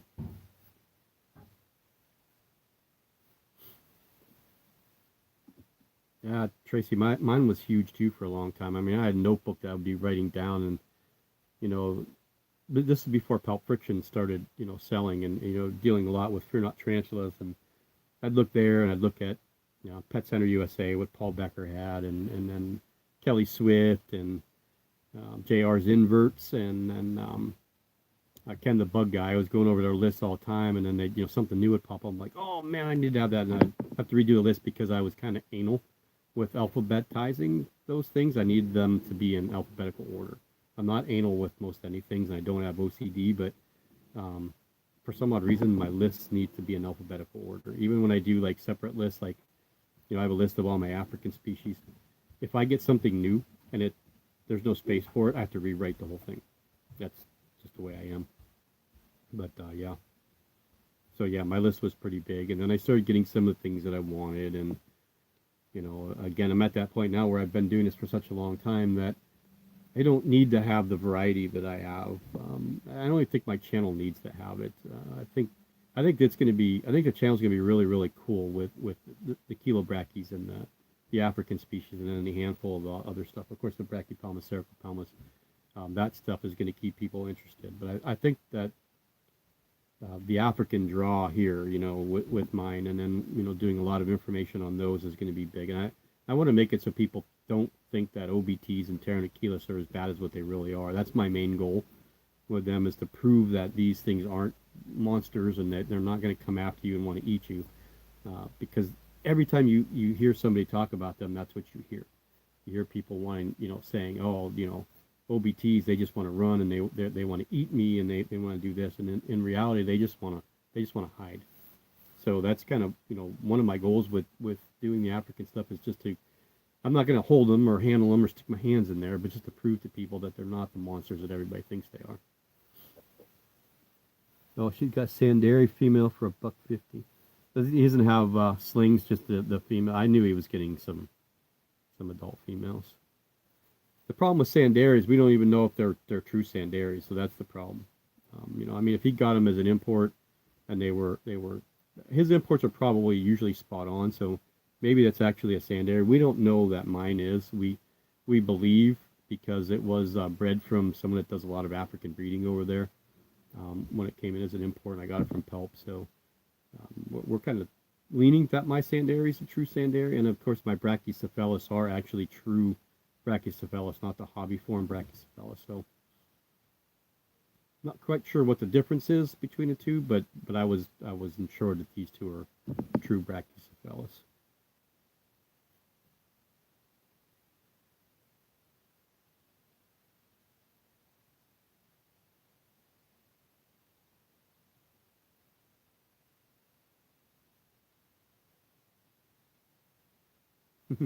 Yeah, yeah, I can imagine. Poor Faith, huh? I'm trying to think of another good spider for you, Tracy, that you should look for, and it'll come to me. When it comes to me, I'll realize it. And I've done that with a couple other people where they're looking for something specific, and it takes me a couple days, and it'll pop into my head. I'm like, this is gonna be the perfect spider for them. Try this, and then they get it, and they're like, ecstatic. But I don't think there's anything here that I have that would fit that bill. But I'm really thinking that it depends on if you want something that's a little quicker growing, or you want something that's a little slower growing. But I think that your next spider should probably be a GBB. That's what I think. I think you can handle a GBB. You gotta, I mean, you're talking a 6-inch spider as a female, but I think you can handle one. I think that's what you should get.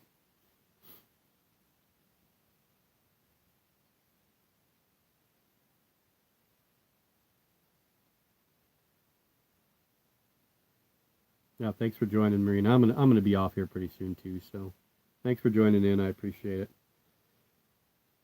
I don't know when we'll do another live. We'll probably do a video or two before we do another live, but there'll be at least 2 podcasts coming out here relatively quickly.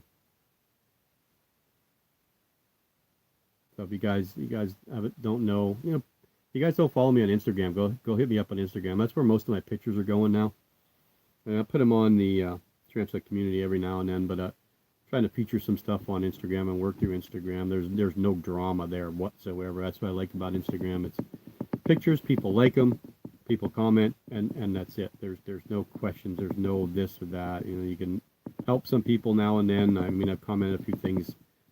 People have said that were wrong, like maybe a species they thought it was this, and they said it was this, and it was actually reclassified. So try to help people out. But I like Instagram as far as showing off my pictures and stuff. So you can find me at Eerie Arachnids there, and of course my Facebook page, Eerie Arachnids too. Again, the Translate community, of course, and the podcast is Eerie Arachnid Says. You can find it just about everywhere: Spotify, Apple Podcast. Was it the Microsoft or not Microsoft, but Android podcast? There's a whole bunch of them. I have a lot of fun doing them. I haven't done one in a little while, so I have 2 that I really want to do next. I know some of the females that I don't think anybody's here. Just Jody that I've sent a message to about just something that I wanted to talk about.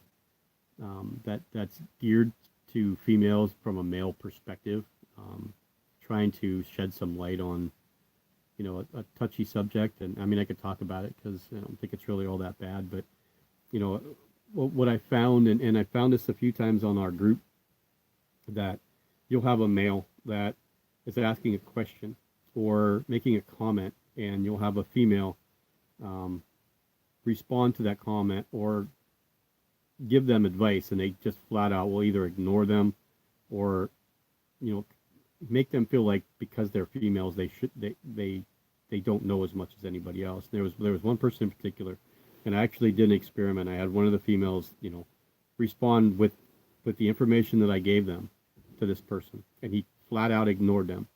And then I gave the same information a couple comments down, and he responded to my comment. And it angers me that I see that still now, that people treat women that way, and men still treat women that way. I just don't like that. Hey, thanks a lot, Jay. Yeah, tell the kids good night for me. How those Lassiadoras doing? you'll have to do a video on those guys. Show me how they're doing. But I'm finding a lot more.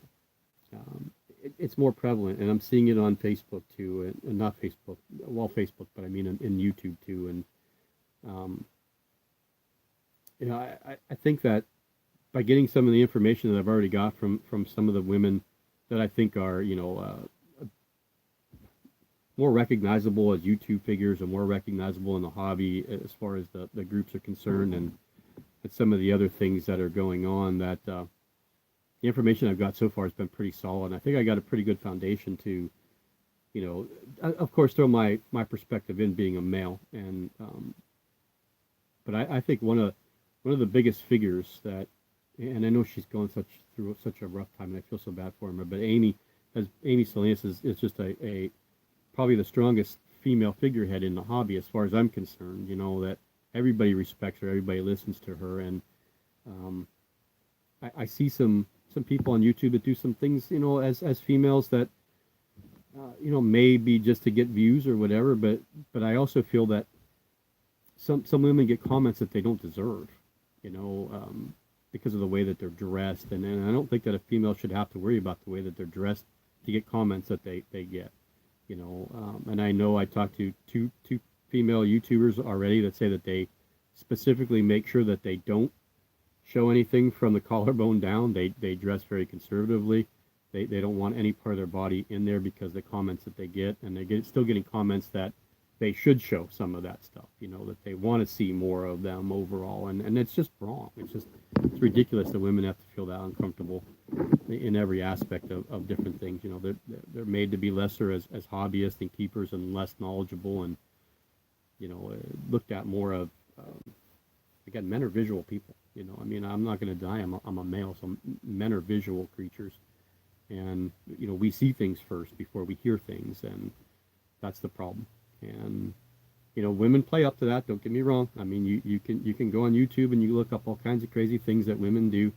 You know, lingerie try-ons, they're getting 1.7 million views. You know, is the dress going to fit? You know, bikini try-on, stuff like that. There's just tons of that stuff that they sexualize themselves, and they make money doing it, and they know it. They're smart.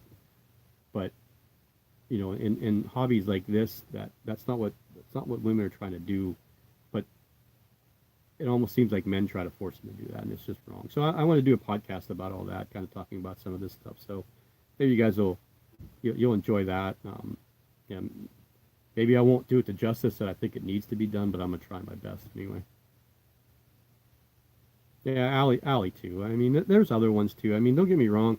I'm not a huge fan of things that have gone on over the course of the last handful of months, but even Tanya is another one that, yeah, I mean, she's a strong figurehead. There's no ifs, ands, or buts about it. I mean, you know, there's people are butting heads, and there's competitions on stupid things, and it's just ridiculous. But there are a lot of strong figureheaded women. Daniela Sherwood, she does a lot of work with African species taxonomy and entomology, all that stuff. Very, very well respected, but she's treated like crap because she's transgender, and she's treated like crap on the group. So she got out of all that stuff, and it's a shame because, you know, the knowledge that she has is just unbelievable. She can't share it with anybody because of the way people treat her. It's just you know, kind of asinine. But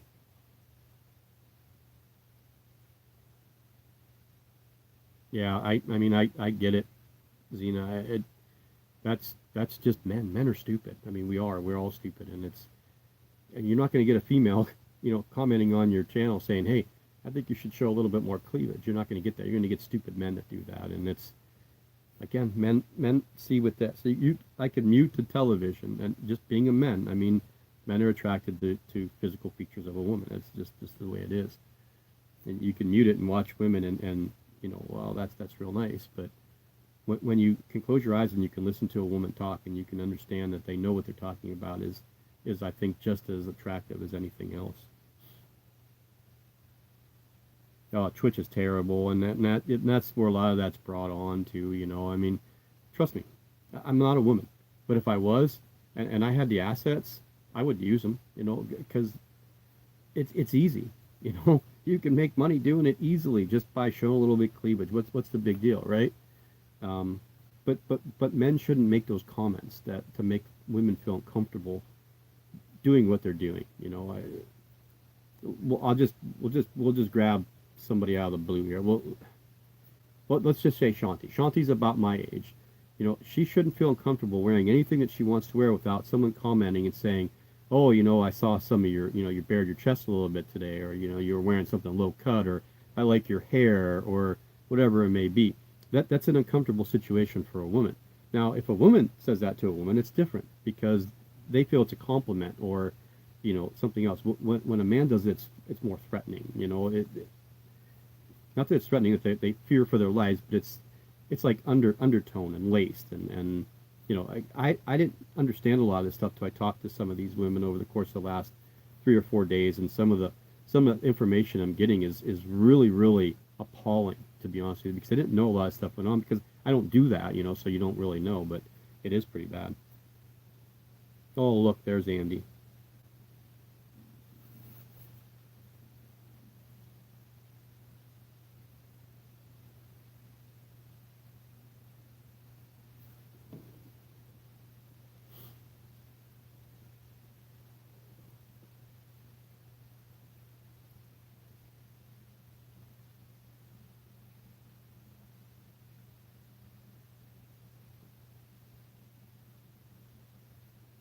You know, I mean, honestly, Trace, I mean, men are men. They're- Men can't be helped.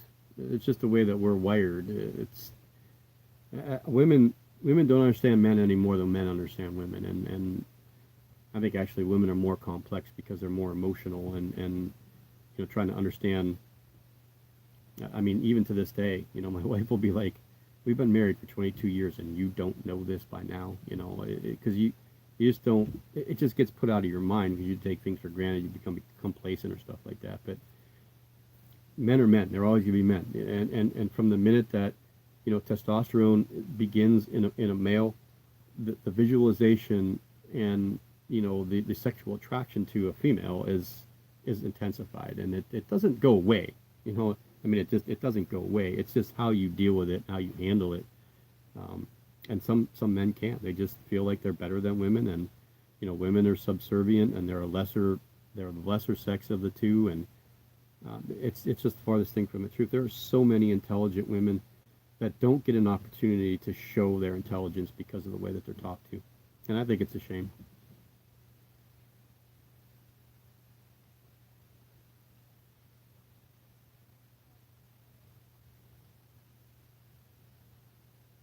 Well, Andrew, I think you can to certain women, but I think certain women take offense to it, and they just feel like, here's what I mean. We'll just use Xena because she's in here. Okay, so Xena does a video, and she's really, really happy with the content. Let's just say it's on the process of molting. She spent a lot of time doing it, and she put the content out, and she put all the makeup on. She did her hair. She's wearing a nice blouse, maybe a little revealing, maybe not, whatever it may be. And the first comment that she gets is you saying, "Oh, I like your hair." Nothing about the content that she did, and I think that's where, this is the big thing that I've heard from the women that are doing YouTube channels is that they don't want to hear anything about themselves. They want to hear about the video that they did, and that's the way it probably should be. Now, if it's a friend of yours, I mean, I don't think that I would have an issue going to Shanti's channel and saying, "Hey, I like the way you did your hair," because she knows there's no threat, there's no laced undertones, there's nothing there but me just saying, "Hey, I like the way you did your hair." But for a stranger just to come on a woman's channel and say, I like your hair. Another example would be Peyton. When Peyton cut her hair, she got hammered by all these males saying, "I don't like your hair like that." Nothing about the video, nothing about anything else that she did, just about her cutting her hair. And I don't think that that's what women want when they do these YouTube channels. They don't want the stuff to be about them. They want it to be, not everybody, don't get me wrong, Andy. There are some that do. And we know, some of them. I mean, we've talked about it before. But most of the women they want people to say, "Hey, that was a great video. I really enjoyed watching it. I learned a little bit. I liked watching this," and that's it. Nothing about the hair, nothing about how thin they are or how big they are or their chest size or anything like that, hair color, none of that. They don't want to hear that. I have a daughter, 17-year old. So I see things a little bit differently now because she's 17 years old. And, I mean, she's got my mom's chest, so she's a little chesty. And, you start thinking about that stuff as a father. You're like, oh my God, I remember the stuff that I used to do when I was a kid at that age. So you get worried. And so I started seeing things a little bit differently. And that's kind of why I wanted to do that podcast and just be able to talk about it openly without anybody interrupting me and just speaking. And then, of course, using everything that I think there was 14 ladies that responded certain things back to me. And it was very interesting how paralleled most of them were. And then two of them were completely different, which kind of surprised me, really, the way that they handled things and how they didn't really care. It didn't mean anything to them. And they were I don't want to say they were stronger than the other women, but they were women that just absolutely didn't care what anybody thought about them or what they said. They were who they were, and they were going to dress the way they wanted, put their hair the way they wanted, talk about what they wanted, and no one was going to change their minds.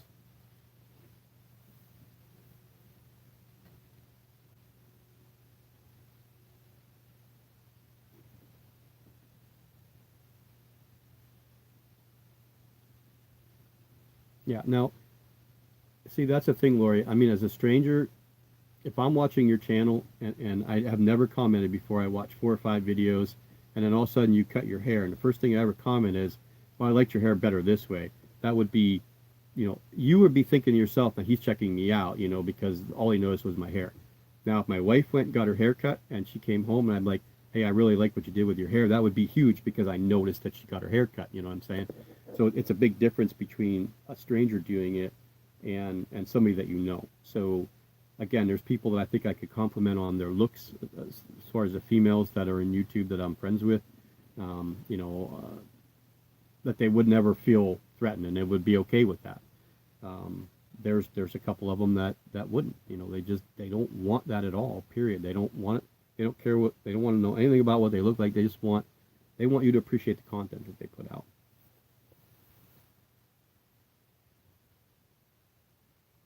Not just YouTube women, Andy. I mean, there's just women that aren't YouTube that are in the hobby. That are in the groups that are, admins of the groups or people that I look up to as far as women that are very very knowledgeable in the hobby. That a lot of them won't give information anymore because men won't listen to them. They don't take them seriously, and it's a shame. I know one particularly that works with a lot of great New World species, has a lot of information, done a lot of work, and she refuses to get any help anymore because of some of the comments that she's got, and again, flat out being ignored when a male says the same exact thing 4 or 5 comments down, and then that person responds to that. I just think that's wrong.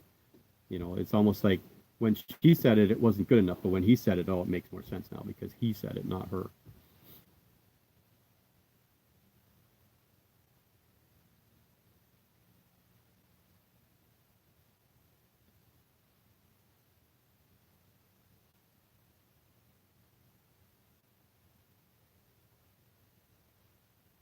Yeah, I mean, Lori, let's be real. For the most part, most of the women that do YouTube videos in the animal genre, it's about the content. They want to come across that way. But you can't tell me that there aren't some that don't sexualize themselves to get views, because they do. I mean, you're never going to change my mind about that. There are women that specifically dress a certain way, have a camera angled a certain way to get people to watch their videos. And I mean, I've said this about a couple different videos because I've heard the comments before that you read the comments and they're like, oh, one of these times one of those breasts is going to pop out. I just know it. And that's the comments that they're getting. But they dress that way. And, they're getting 600 comments on their videos, and they're getting, 500 to 750,000 views on their video. These are the channels that have, a million or 750,000 or more subscribers to their channels. And it's a shame that some of you feel that, trust me, I mean, I know I've been watching this for a long time. There are women that feel that they have to do that. That's the only way people are gonna show them any kind of attention, and it's a shame because it's not fair. It's not fair to them. and that as a society, that's what we've done. You know, we've made it that thin women with large chests are the only ones that are attractive, and it's just wrong. And I mean that was all done in the 70s, 60s, 70s, and it's just carried on through, and nothing's changed, and it's not going to change because that's what you see. You go to a any magazine cover, it's the thin, skinny actress on the cover, and that's what you see, and that's what's presented to men, and that's what men see. So that's what men want, and when women realize that they can get what they want because of that, whether it's views, and again, when you're on YouTube and you're trying to make money, you need views. So how do you get it? If you have an easy way to do it, you're going to do it. Not everybody. Again, don't get me wrong. It's not the majority. It's the minority of them that do it. But it's the minority that makes the majority look bad to certain men. So that's kind of part of it. In essence, it really is kind of part of it. It's sad to say that because it's not right, but that is part of it.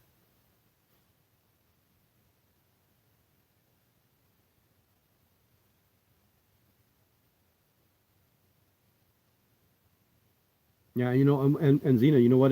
If what you're saying is actually right, and people are saying it's wrong, if I said it the same exact way, they probably believe me. And that's just a crappy thing to say, but that's the way it is, and that's what I'm hoping that I can get a lot of men and a lot of women to listen to that podcast, and a lot of women have men sit down and listen to that podcast and hear it from, because I do feel that there's a role that I play in this tarantula hobby.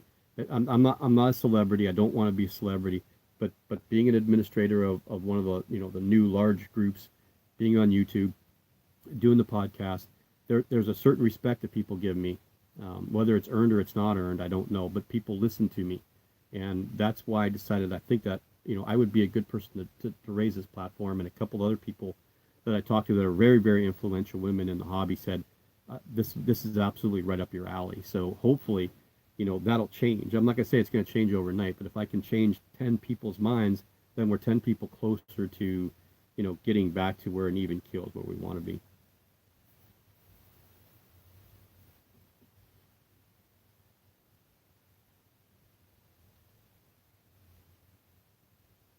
Yeah, Trace, I don't blame you.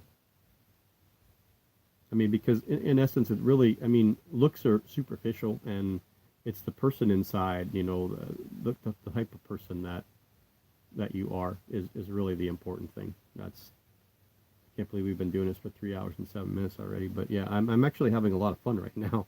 It's kind of crazy because we're talking about something very, very debatable and a very, very sore topic, and someone really, they responded back, no, absolutely, I don't want anything to do with this, and I don't think that you should do this either. But um, and I've had a few that just didn't respond at all, and I respect that, because again, I am a man, so I don't know women's views. That's why I ask these questions, and then when women would respond, I would ask them more, because I knew they were comfortable with going ahead and talking to me, and I would ask them more, and I'd be like, okay, now, do you think that you need to dress this way on YouTube to get views? I mean, is it something that you thought about? Is it something that you debated? Maybe if I showed a little bit more skin, I would get more viewers. Questions like that, without trying to make them think that I'm being mean. But I wanted as much information as I can get to the point where I think I could sit down. It'll be a long podcast. It'll be a good hour podcast, but I think it's going to be, I could touch on a couple subjects as far as, the YouTube aspect of it, the hobby aspect of it, and even in the workforce aspect as far as pets are concerned. Because you think about pet stores, if you go to a pet store, it's predominantly women that work there. I mean, I see it, So as a new person going in and buying a pet, am I going to listen, as a man, am I going to listen to what the male says or what the female says? And it all depends on what kind of man I am. That's what the whole thing boils down to. It's the person that's sitting on the other side of that saying, what kind of man am I? And, is that the way I want to be?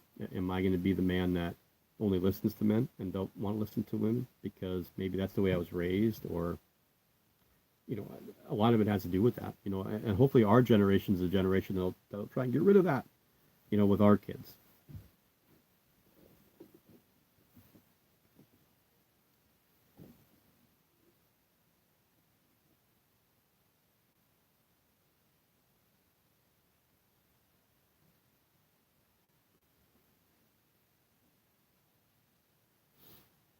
Oh, Jody, you know what? I was actually talking about some of the stuff that, the message I sent you about the podcast I want to do with, the way women are treated differently than men in hobby and, on YouTube and different things like that. So I just kind of been talking a little bit about that stuff, and um, that's really it. I mean, just trying to get some of the stuff I want to talk about in podcasts, and hopefully there'll be some, information here in the comments that'll help me too. That because I didn't send it out to, I think I sent out to 20 different women. I got responses back from 14.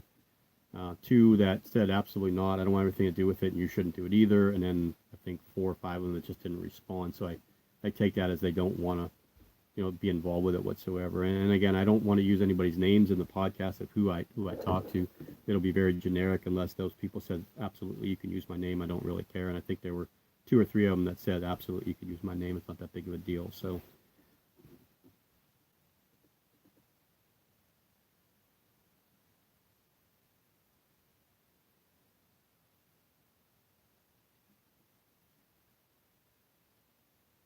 Yeah.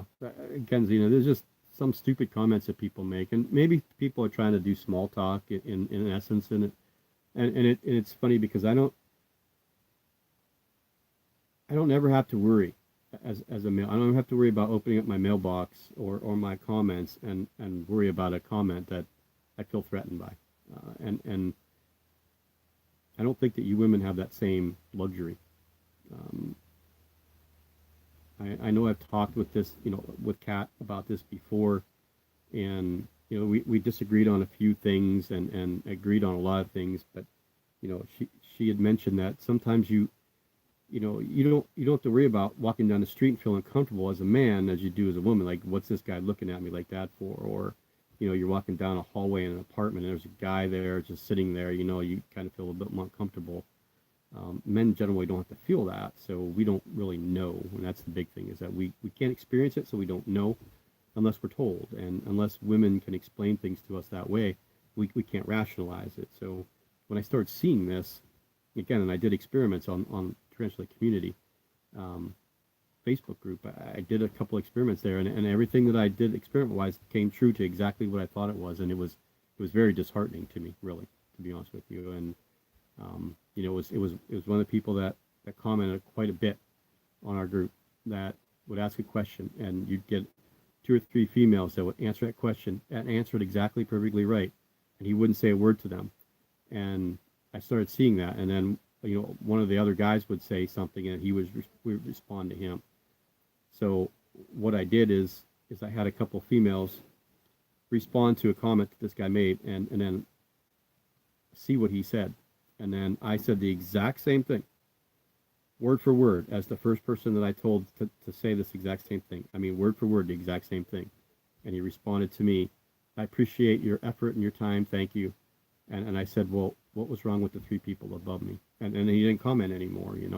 These 3 people answered your question the same exact way, but they were females, and you couldn't acknowledge that. And it just kind of pissed me off. And I really shouldn't use the group as experiments for that, but I just wanted to see if I was actually seeing what I was seeing and not just fabricating stuff in my head. But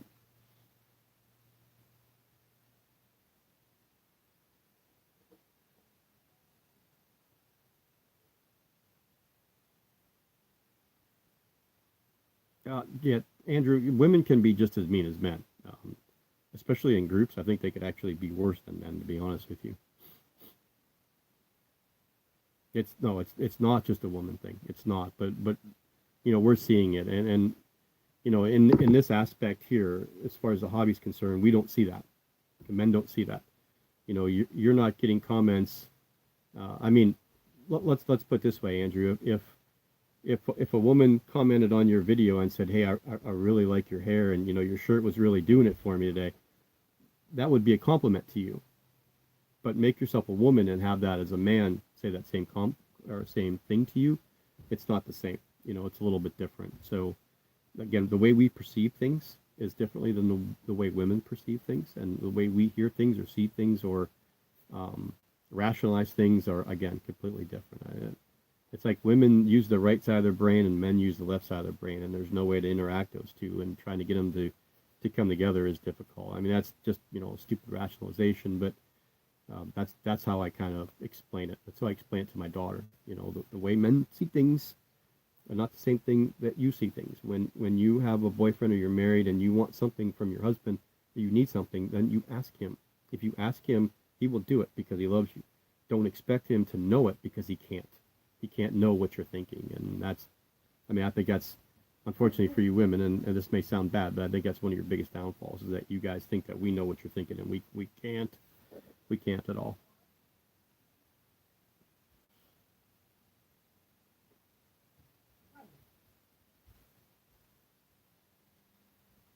No, that you're right, Lori. That's true. I mean, that's why that's why we always say, I think women play more psychological games or more head games go on with women because I think that they're more rational thinkers and they expect more.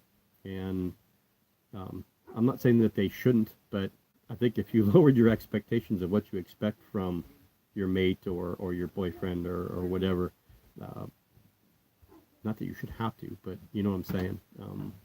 Like women's up here, men are down here. Men just want women to pay attention to them and say, we want to be taken care of as far as men are concerned. Women want to be coddled and loved and talked to nicely and noticed, where men don't care about that stuff.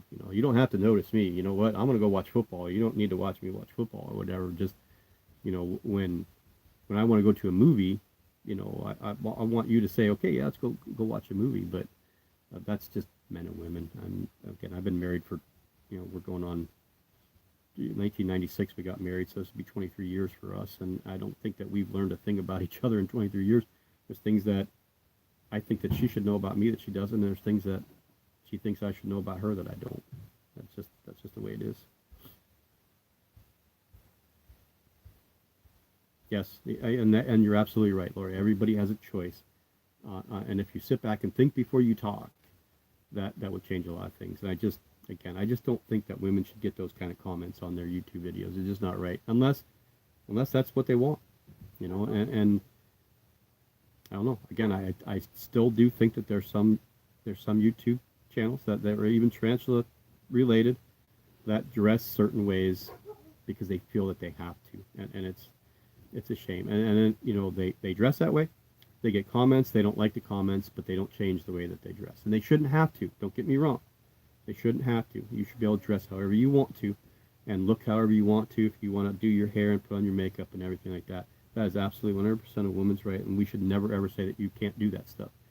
But you also can't dress a certain way, dress down and show things more, because it does become a little transparent to us, and then get comments that you don't like and then complain about them. That's, yeah, I don't want to get into the, it's wrong and you shouldn't do it, because that's not what I want to say. It's just, again, I'm going to tell you how a man thinks and what we see and what we think, and then maybe it makes more sense to women, and then what you guys say and think, because a lot of things that these women said to me made a lot of sense that I didn't really think about before. So it changed the way I think about it, so that at least you got one person already that changed. So hopefully I can change a couple other people's minds. I'll get Andrew on board here real soon.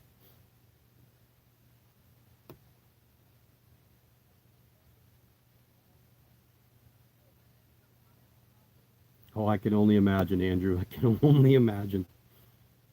I was a busboy in a restaurant that, um, I was the only busboy. There were a couple bus girls, but I was the only busboy. Again, I was 16 years old, and these girls were all, 19, 20, 21, 22, 24, 26, and they were lewd. They were lewd. Trust me. The things that they said to me, and I'm like, oh my god. Yeah, again, a 16-year-old boy, like, bring it on.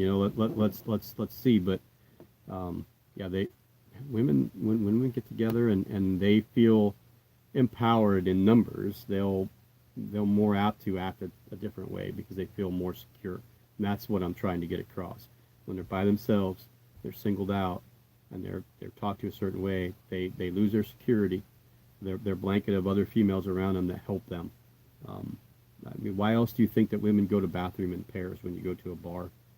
Not because they want to hold hands. It's to give themselves a sense of security going there, one way or another. My wife, when we used to go out, her friends would come. They would always go to the bathroom together, the three of them, every single time. Um, you have guys that would sit right by the women's bathroom at a bar just to watch the women go in and out. So that's why. We don't have to do that as men. We don't care. We want women to look at us, right? Check me out as I'm going over here.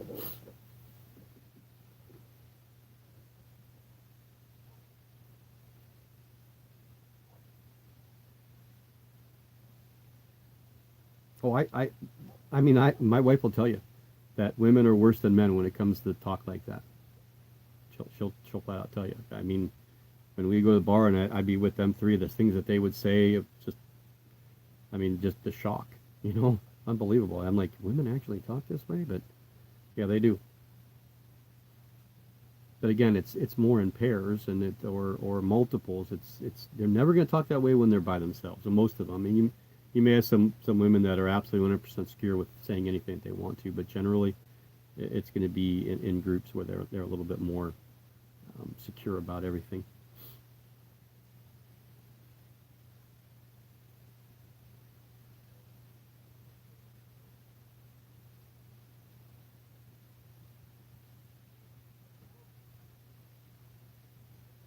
Oh yeah, I'll get them on board, Lori. Don't worry.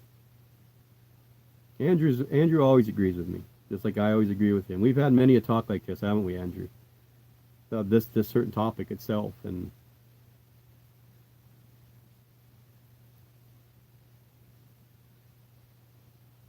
yes, this is why I think, like I said before, that Andy and I are so in tune with each other because we're paralleled, so we think the same things, and we've talked about the same thing so many times, and this was a topic that we talked about before, not in the essence that I'm talking about now, but in the opposite essence of, this you can it's extremely transparent that this woman is doing this just for views. She's dressing this way just for views.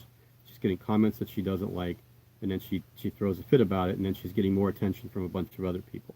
And it's not hard to understand that men do it too. Men want attention, and they'll do stupid things online to get attention just as well as women are. But it's a lot easier for women to do it visually, to have that draw visually than it is for men. Not that I don't think women would mind seeing a nice, buffed out guy without a shirt doing tarantula videos, but um, I think it'd be more apt that the males would want to see the women dressed down than the opposite way. I mean, I could be totally wrong, but again, I have a 17-year-old daughter, so I have to keep that rationalization in my head.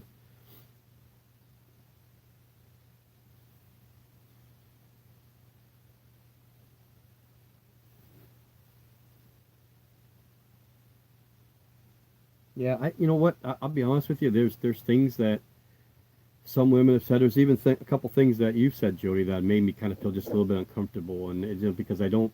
The topic is, I mean, I've been married for 23 years. I love my wife, and I just kind of feel weird saying certain things or talking about certain things. But and you'll notice because I kind of go quiet. I don't want to offend anybody, but it's not. I mean, there's been a few women that have talked to me about things that I don't feel comfortable with because I feel like I'm doing a disservice to my wife or being dishonest to her, and I don't ever want her to feel that way.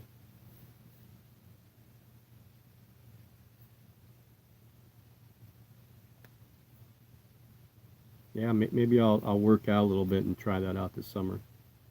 I'll do some topless, buffed out tarantula feeding videos. Standing in a creek with just a pair of shorts or something. I don't know. Get the rugged beard going on.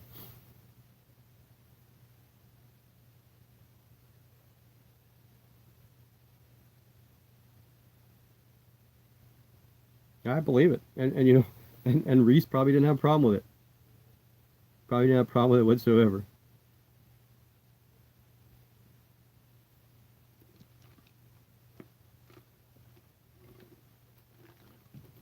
I mean, I'm a guy. Reese is not a hard guy to look at. He's an attractive guy. So I mean, I can imagine that.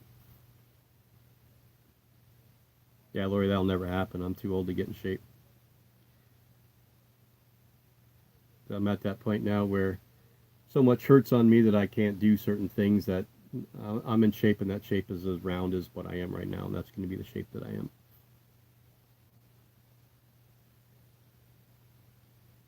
Oh, I think there's a couple people that wouldn't mind Andrew doing a little bit more skin showing. There's a couple people that kind of attracted the old Andy over there.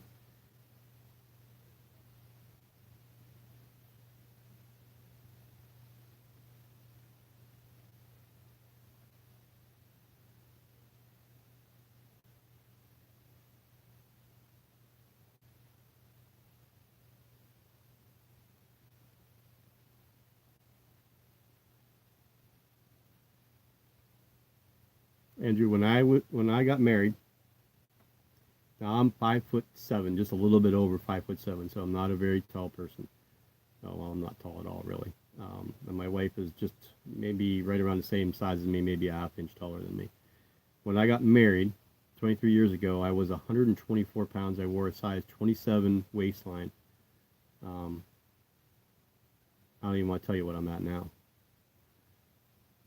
But I mean, but she's the same way. I mean, you get older and you get complacent, and my metabolism took a dump. And when she had problems with the twins. Ever since she had the twins, she just had a hard time. She couldn't lose any of the weight. But she's had thyroid problems, and I think I do too. Just I quit drinking pop. Period. I quit drinking pop. I've had 3 sodas since the beginning of the year. Been drinking a lot of water, a little bit of lemonade, coffee in the morning. They say you drink all this water, you quit drinking pop. That sugar, you get rid of that, you lose 10 pounds. No, I didn't lose anything. I ride a bike at work. We have a tricycle work bike, so I'm riding a bike all over the place, walking a lot. I don't lose anything. But again, I just want to be me, and I think that that's all everybody really wants, is just to be them and just to be recognized for who they are, not what they look like, not what they're wearing, not what hair color or hair length or any of that is. Just plain what it is. I'm wearing a hat because I need to get a haircut. My hair's just all over the place. But someone asked me the other day if I actually had hair, but I do. I just like to wear it short, and it just needs to get cut. I just haven't had time to go do it. So my hair is like my mom's, so when it starts to get long, it kind of gets body, so it kind of waves, and it'll like flip here, and I can't stand that. It drives me crazy.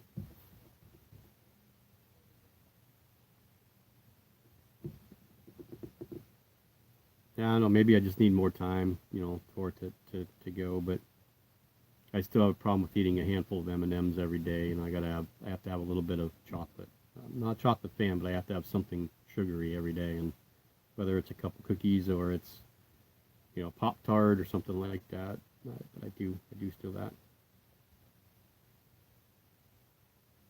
Just phrase it however you want, Jody. I mean, I'm just gathering information, so to correlate what you've gone through. It doesn't need to be long, it doesn't need to be detailed. Just I think that there's probably things that you've gone through that other people haven't gone through, and other things that they've gone through that you haven't gone through as well. I got a very, very detailed one by a woman that's on our group, a very, very, very attractive woman. Um, some of the stuff that she's been told, and some of the screenshots that she sent me are just absolutely appalling, just utterly appalling. And it's just very, very smart woman too, very educated. Um, but that stereotypical, very, very attractive, beautiful body, just very, very attractive woman with a really good head on her shoulders, and was treated like absolute garbage by people on the group, and it's just sickening. So just whatever you want to throw in there. I'm not going to do that podcast for probably about 2 weeks, because I want to write it the right way and outline it the right way before I do it. It's got to be cohesive, and it's got to flow right, or else it's not going to work.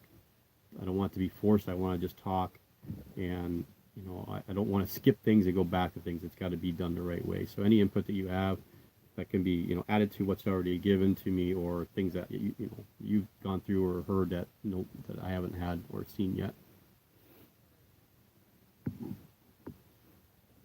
Yeah, Lori, anytime. I mean, I don't have a problem with collabs. I'm having a hard time right now. I got 3 people that want me to do collabs, and I keep saying I'm gonna try and do it, and then I never get to it. And so I got 2 collab videos I got to film in the next couple days to get those out to those 2 people so that they can get their videos ready to go up. And I missed one, and I missed Peter's. I don't think I got Peter Webster's. I think he's already done collecting his videos, but I do have 2 quick ones I need to do, and just a matter of getting time to sit down and saying, okay, I'm going to do it. These two spiders are probably going crazy because I keep bumping the table and they're rocking all over the place. Yeah, so I'm gonna stay on for just a couple more minutes. So if there's anything else anybody really wants to say your goodbyes or whatever, I'm gonna get ready. My biggest problem right now is with this cold weather. My myotonic dystrophy is absolutely going haywire. I'm cramping up right now just sitting here. My back, my rib cage, everything is just going crazy. So 35. You're still a puppy. 35. I can't even remember 35.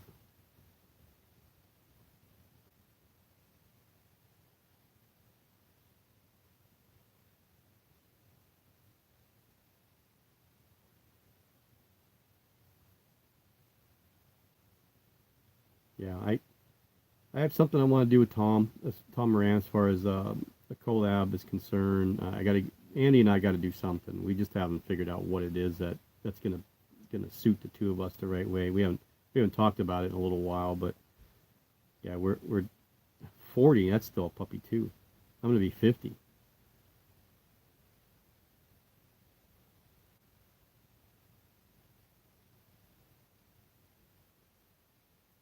Jody, I didn't start gaining weight till I was 34. 34 is when I started to gain weight, and it was when I stopped playing softball because of my last knee surgery. Kind of, I told myself I would play softball as long as I can run, and I maintain because I was very fast. I could maintain my ability to do it. When I had that last knee surgery, my ability to run was gone because of the cartilage that was taken out of my knee.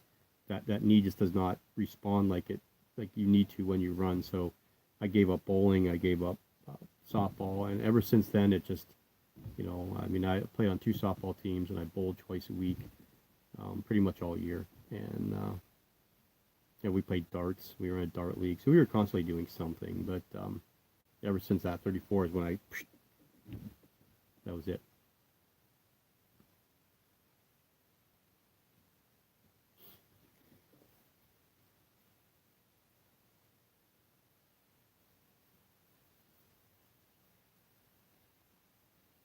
Yeah, I'll be 50 in July, so not really. I don't like birthdays. I never did. I never did as a kid.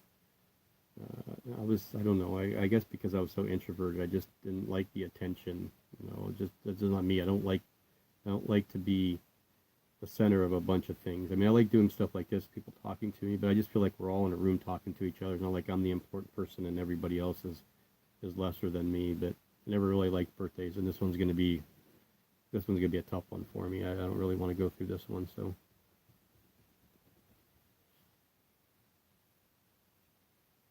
36.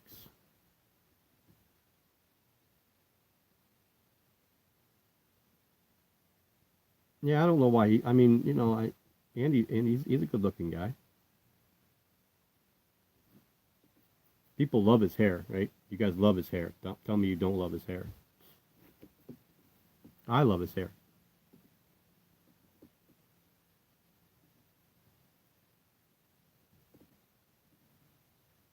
So the next video that will be out will most likely be an update video, with probably some feedings involved in it. That's what my plan is anyway. We'll see what goes on. We'll probably do a live unboxing next week if that's okay with you guys. I have that order coming in from Pelt Friction. So one of the Jody got a spider for me, so that one will be in there. So we'll kind of do something live. I don't know if we'll actually open the box live. We'll try. Problem is, but when I get them home, I want to get them out. I don't want to wait till people are out of work and all that. I mean, I want to try and do a little earlier live so that some of my UK friends that it's 12. I mean, Zena's still here, and of course Andy's still here. What time is it, Andy? What time is it here? It's 9:30. So you got to be pushing 2:30 in the morning, maybe a little bit later than that.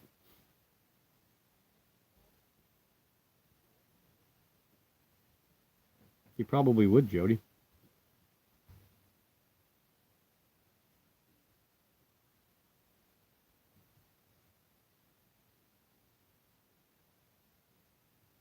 3:30. Yeah, so I was an hour off. So yeah, so it's probably 2:30 for Xena, right? Xena, you're probably at 2:30 right now in that area.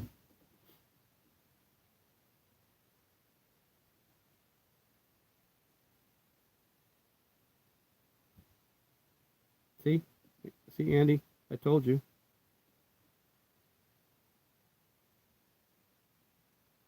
Well, Jody, I mean, I can imagine it, but all you have to do is really go to the Deadly Tarantula Girl video, and you already have that, right? Except she just doesn't put them there. But it always funny how no matter what the spider does, the camera never moves off of her, that area, right? I mean, I feel bad because I really like her. I think she's a very, very nice person, but the way she presents herself and the way that was presented, it's very obvious to people that, and it's her husband that's on the camera. I just don't know, that that area is very focused upon when the videos are done.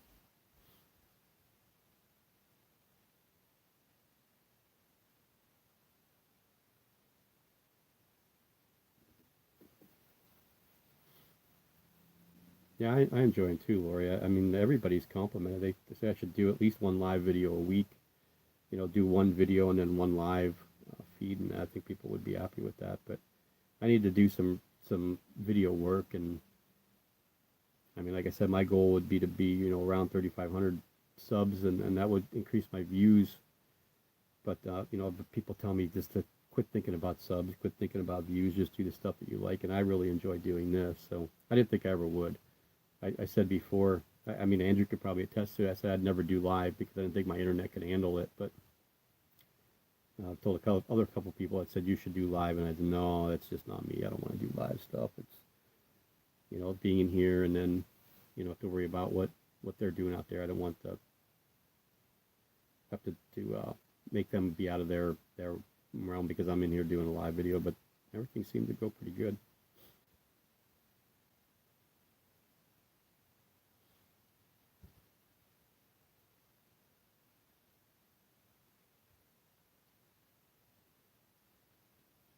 Yeah, Marina's done a lot of things for conservation, a lot of stuff that she does down there. And don't get me wrong, I'm not saying that that's what she does, but if you watch a lot of her videos, she's sitting in a chair, and I mean, she's a very, very heavy-chested woman.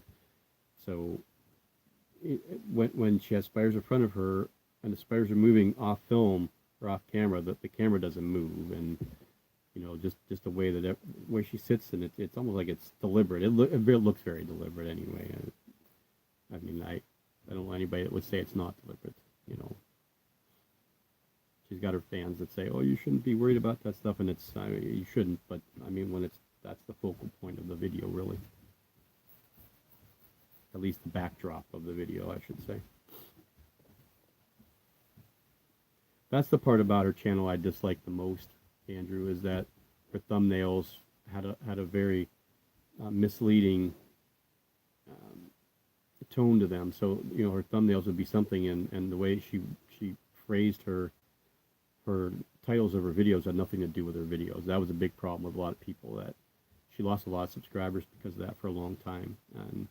And she went through a phase, this was early last year and through the year before, where her thumbnails would be of her, in a belly dancing outfit, and she's doing a spider video, or, it just, I didn't understand it.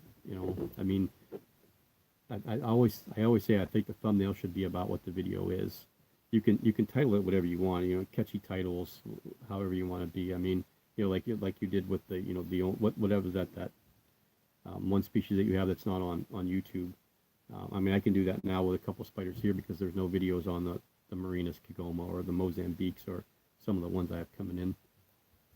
So, yeah, catchy titles, but thumbnails I think really should draw you to what the video is actually about.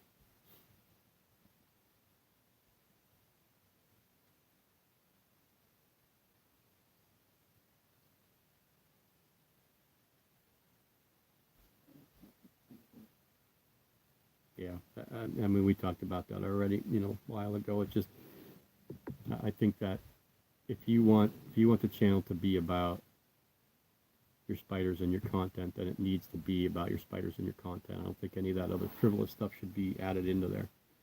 You know, and it was this Carolina that I talked to, and she said that's why she only films from here down, or here up, I mean, because she's had comments about, you know, people wanting to see more of her, and it's a shame. So she's such a sweet person, and she's my I love listening to her because of her Swedish accent, but she's such a sweet person, and it's a shame that people have to make comments like that, you know. She does good videos, she does good work, she does good content, everything about her channel is good, but then someone's got to throw that out there, and it's just absolutely ridiculous. Yeah, I think this is it for me too, Trace. I think I'm gonna head out here too. Actually did this 45 minutes longer than I wanted to. We're at 3 hours and 40 minutes. How many people are gonna want to play this one back, huh? Now there was some good stuff that we discussed today. I think we made some headway on some things, and it was quite enjoyable for me. I hope you guys all had fun too. But I'm gonna start putting spiders away, get ready for bed, take my medication, and get up and go to work again. Hopefully tomorrow's a nice easy day, and the weather will start warming up because I really want to get this package in from Pelt Friction next week. Hoping it'll be a Tuesday. Let's see what the weather's going to be like. I didn't really look what's going on up there, but I know Allie wants to get it out. She's really excited to get it out, so I really want to get it in here too. So we'll do a live for that, and then again we'll do some stuff in between. But I wanted to start doing a schedule in February. It doesn't look like that's going to happen. It's just all come about too quick. So, all right, guys. Well, thanks for joining in, and you know, you can comment down below, and don't forget you can always message me on Messenger, the email, through YouTube, however. So until the next time, we'll see you guys later. Bye bye.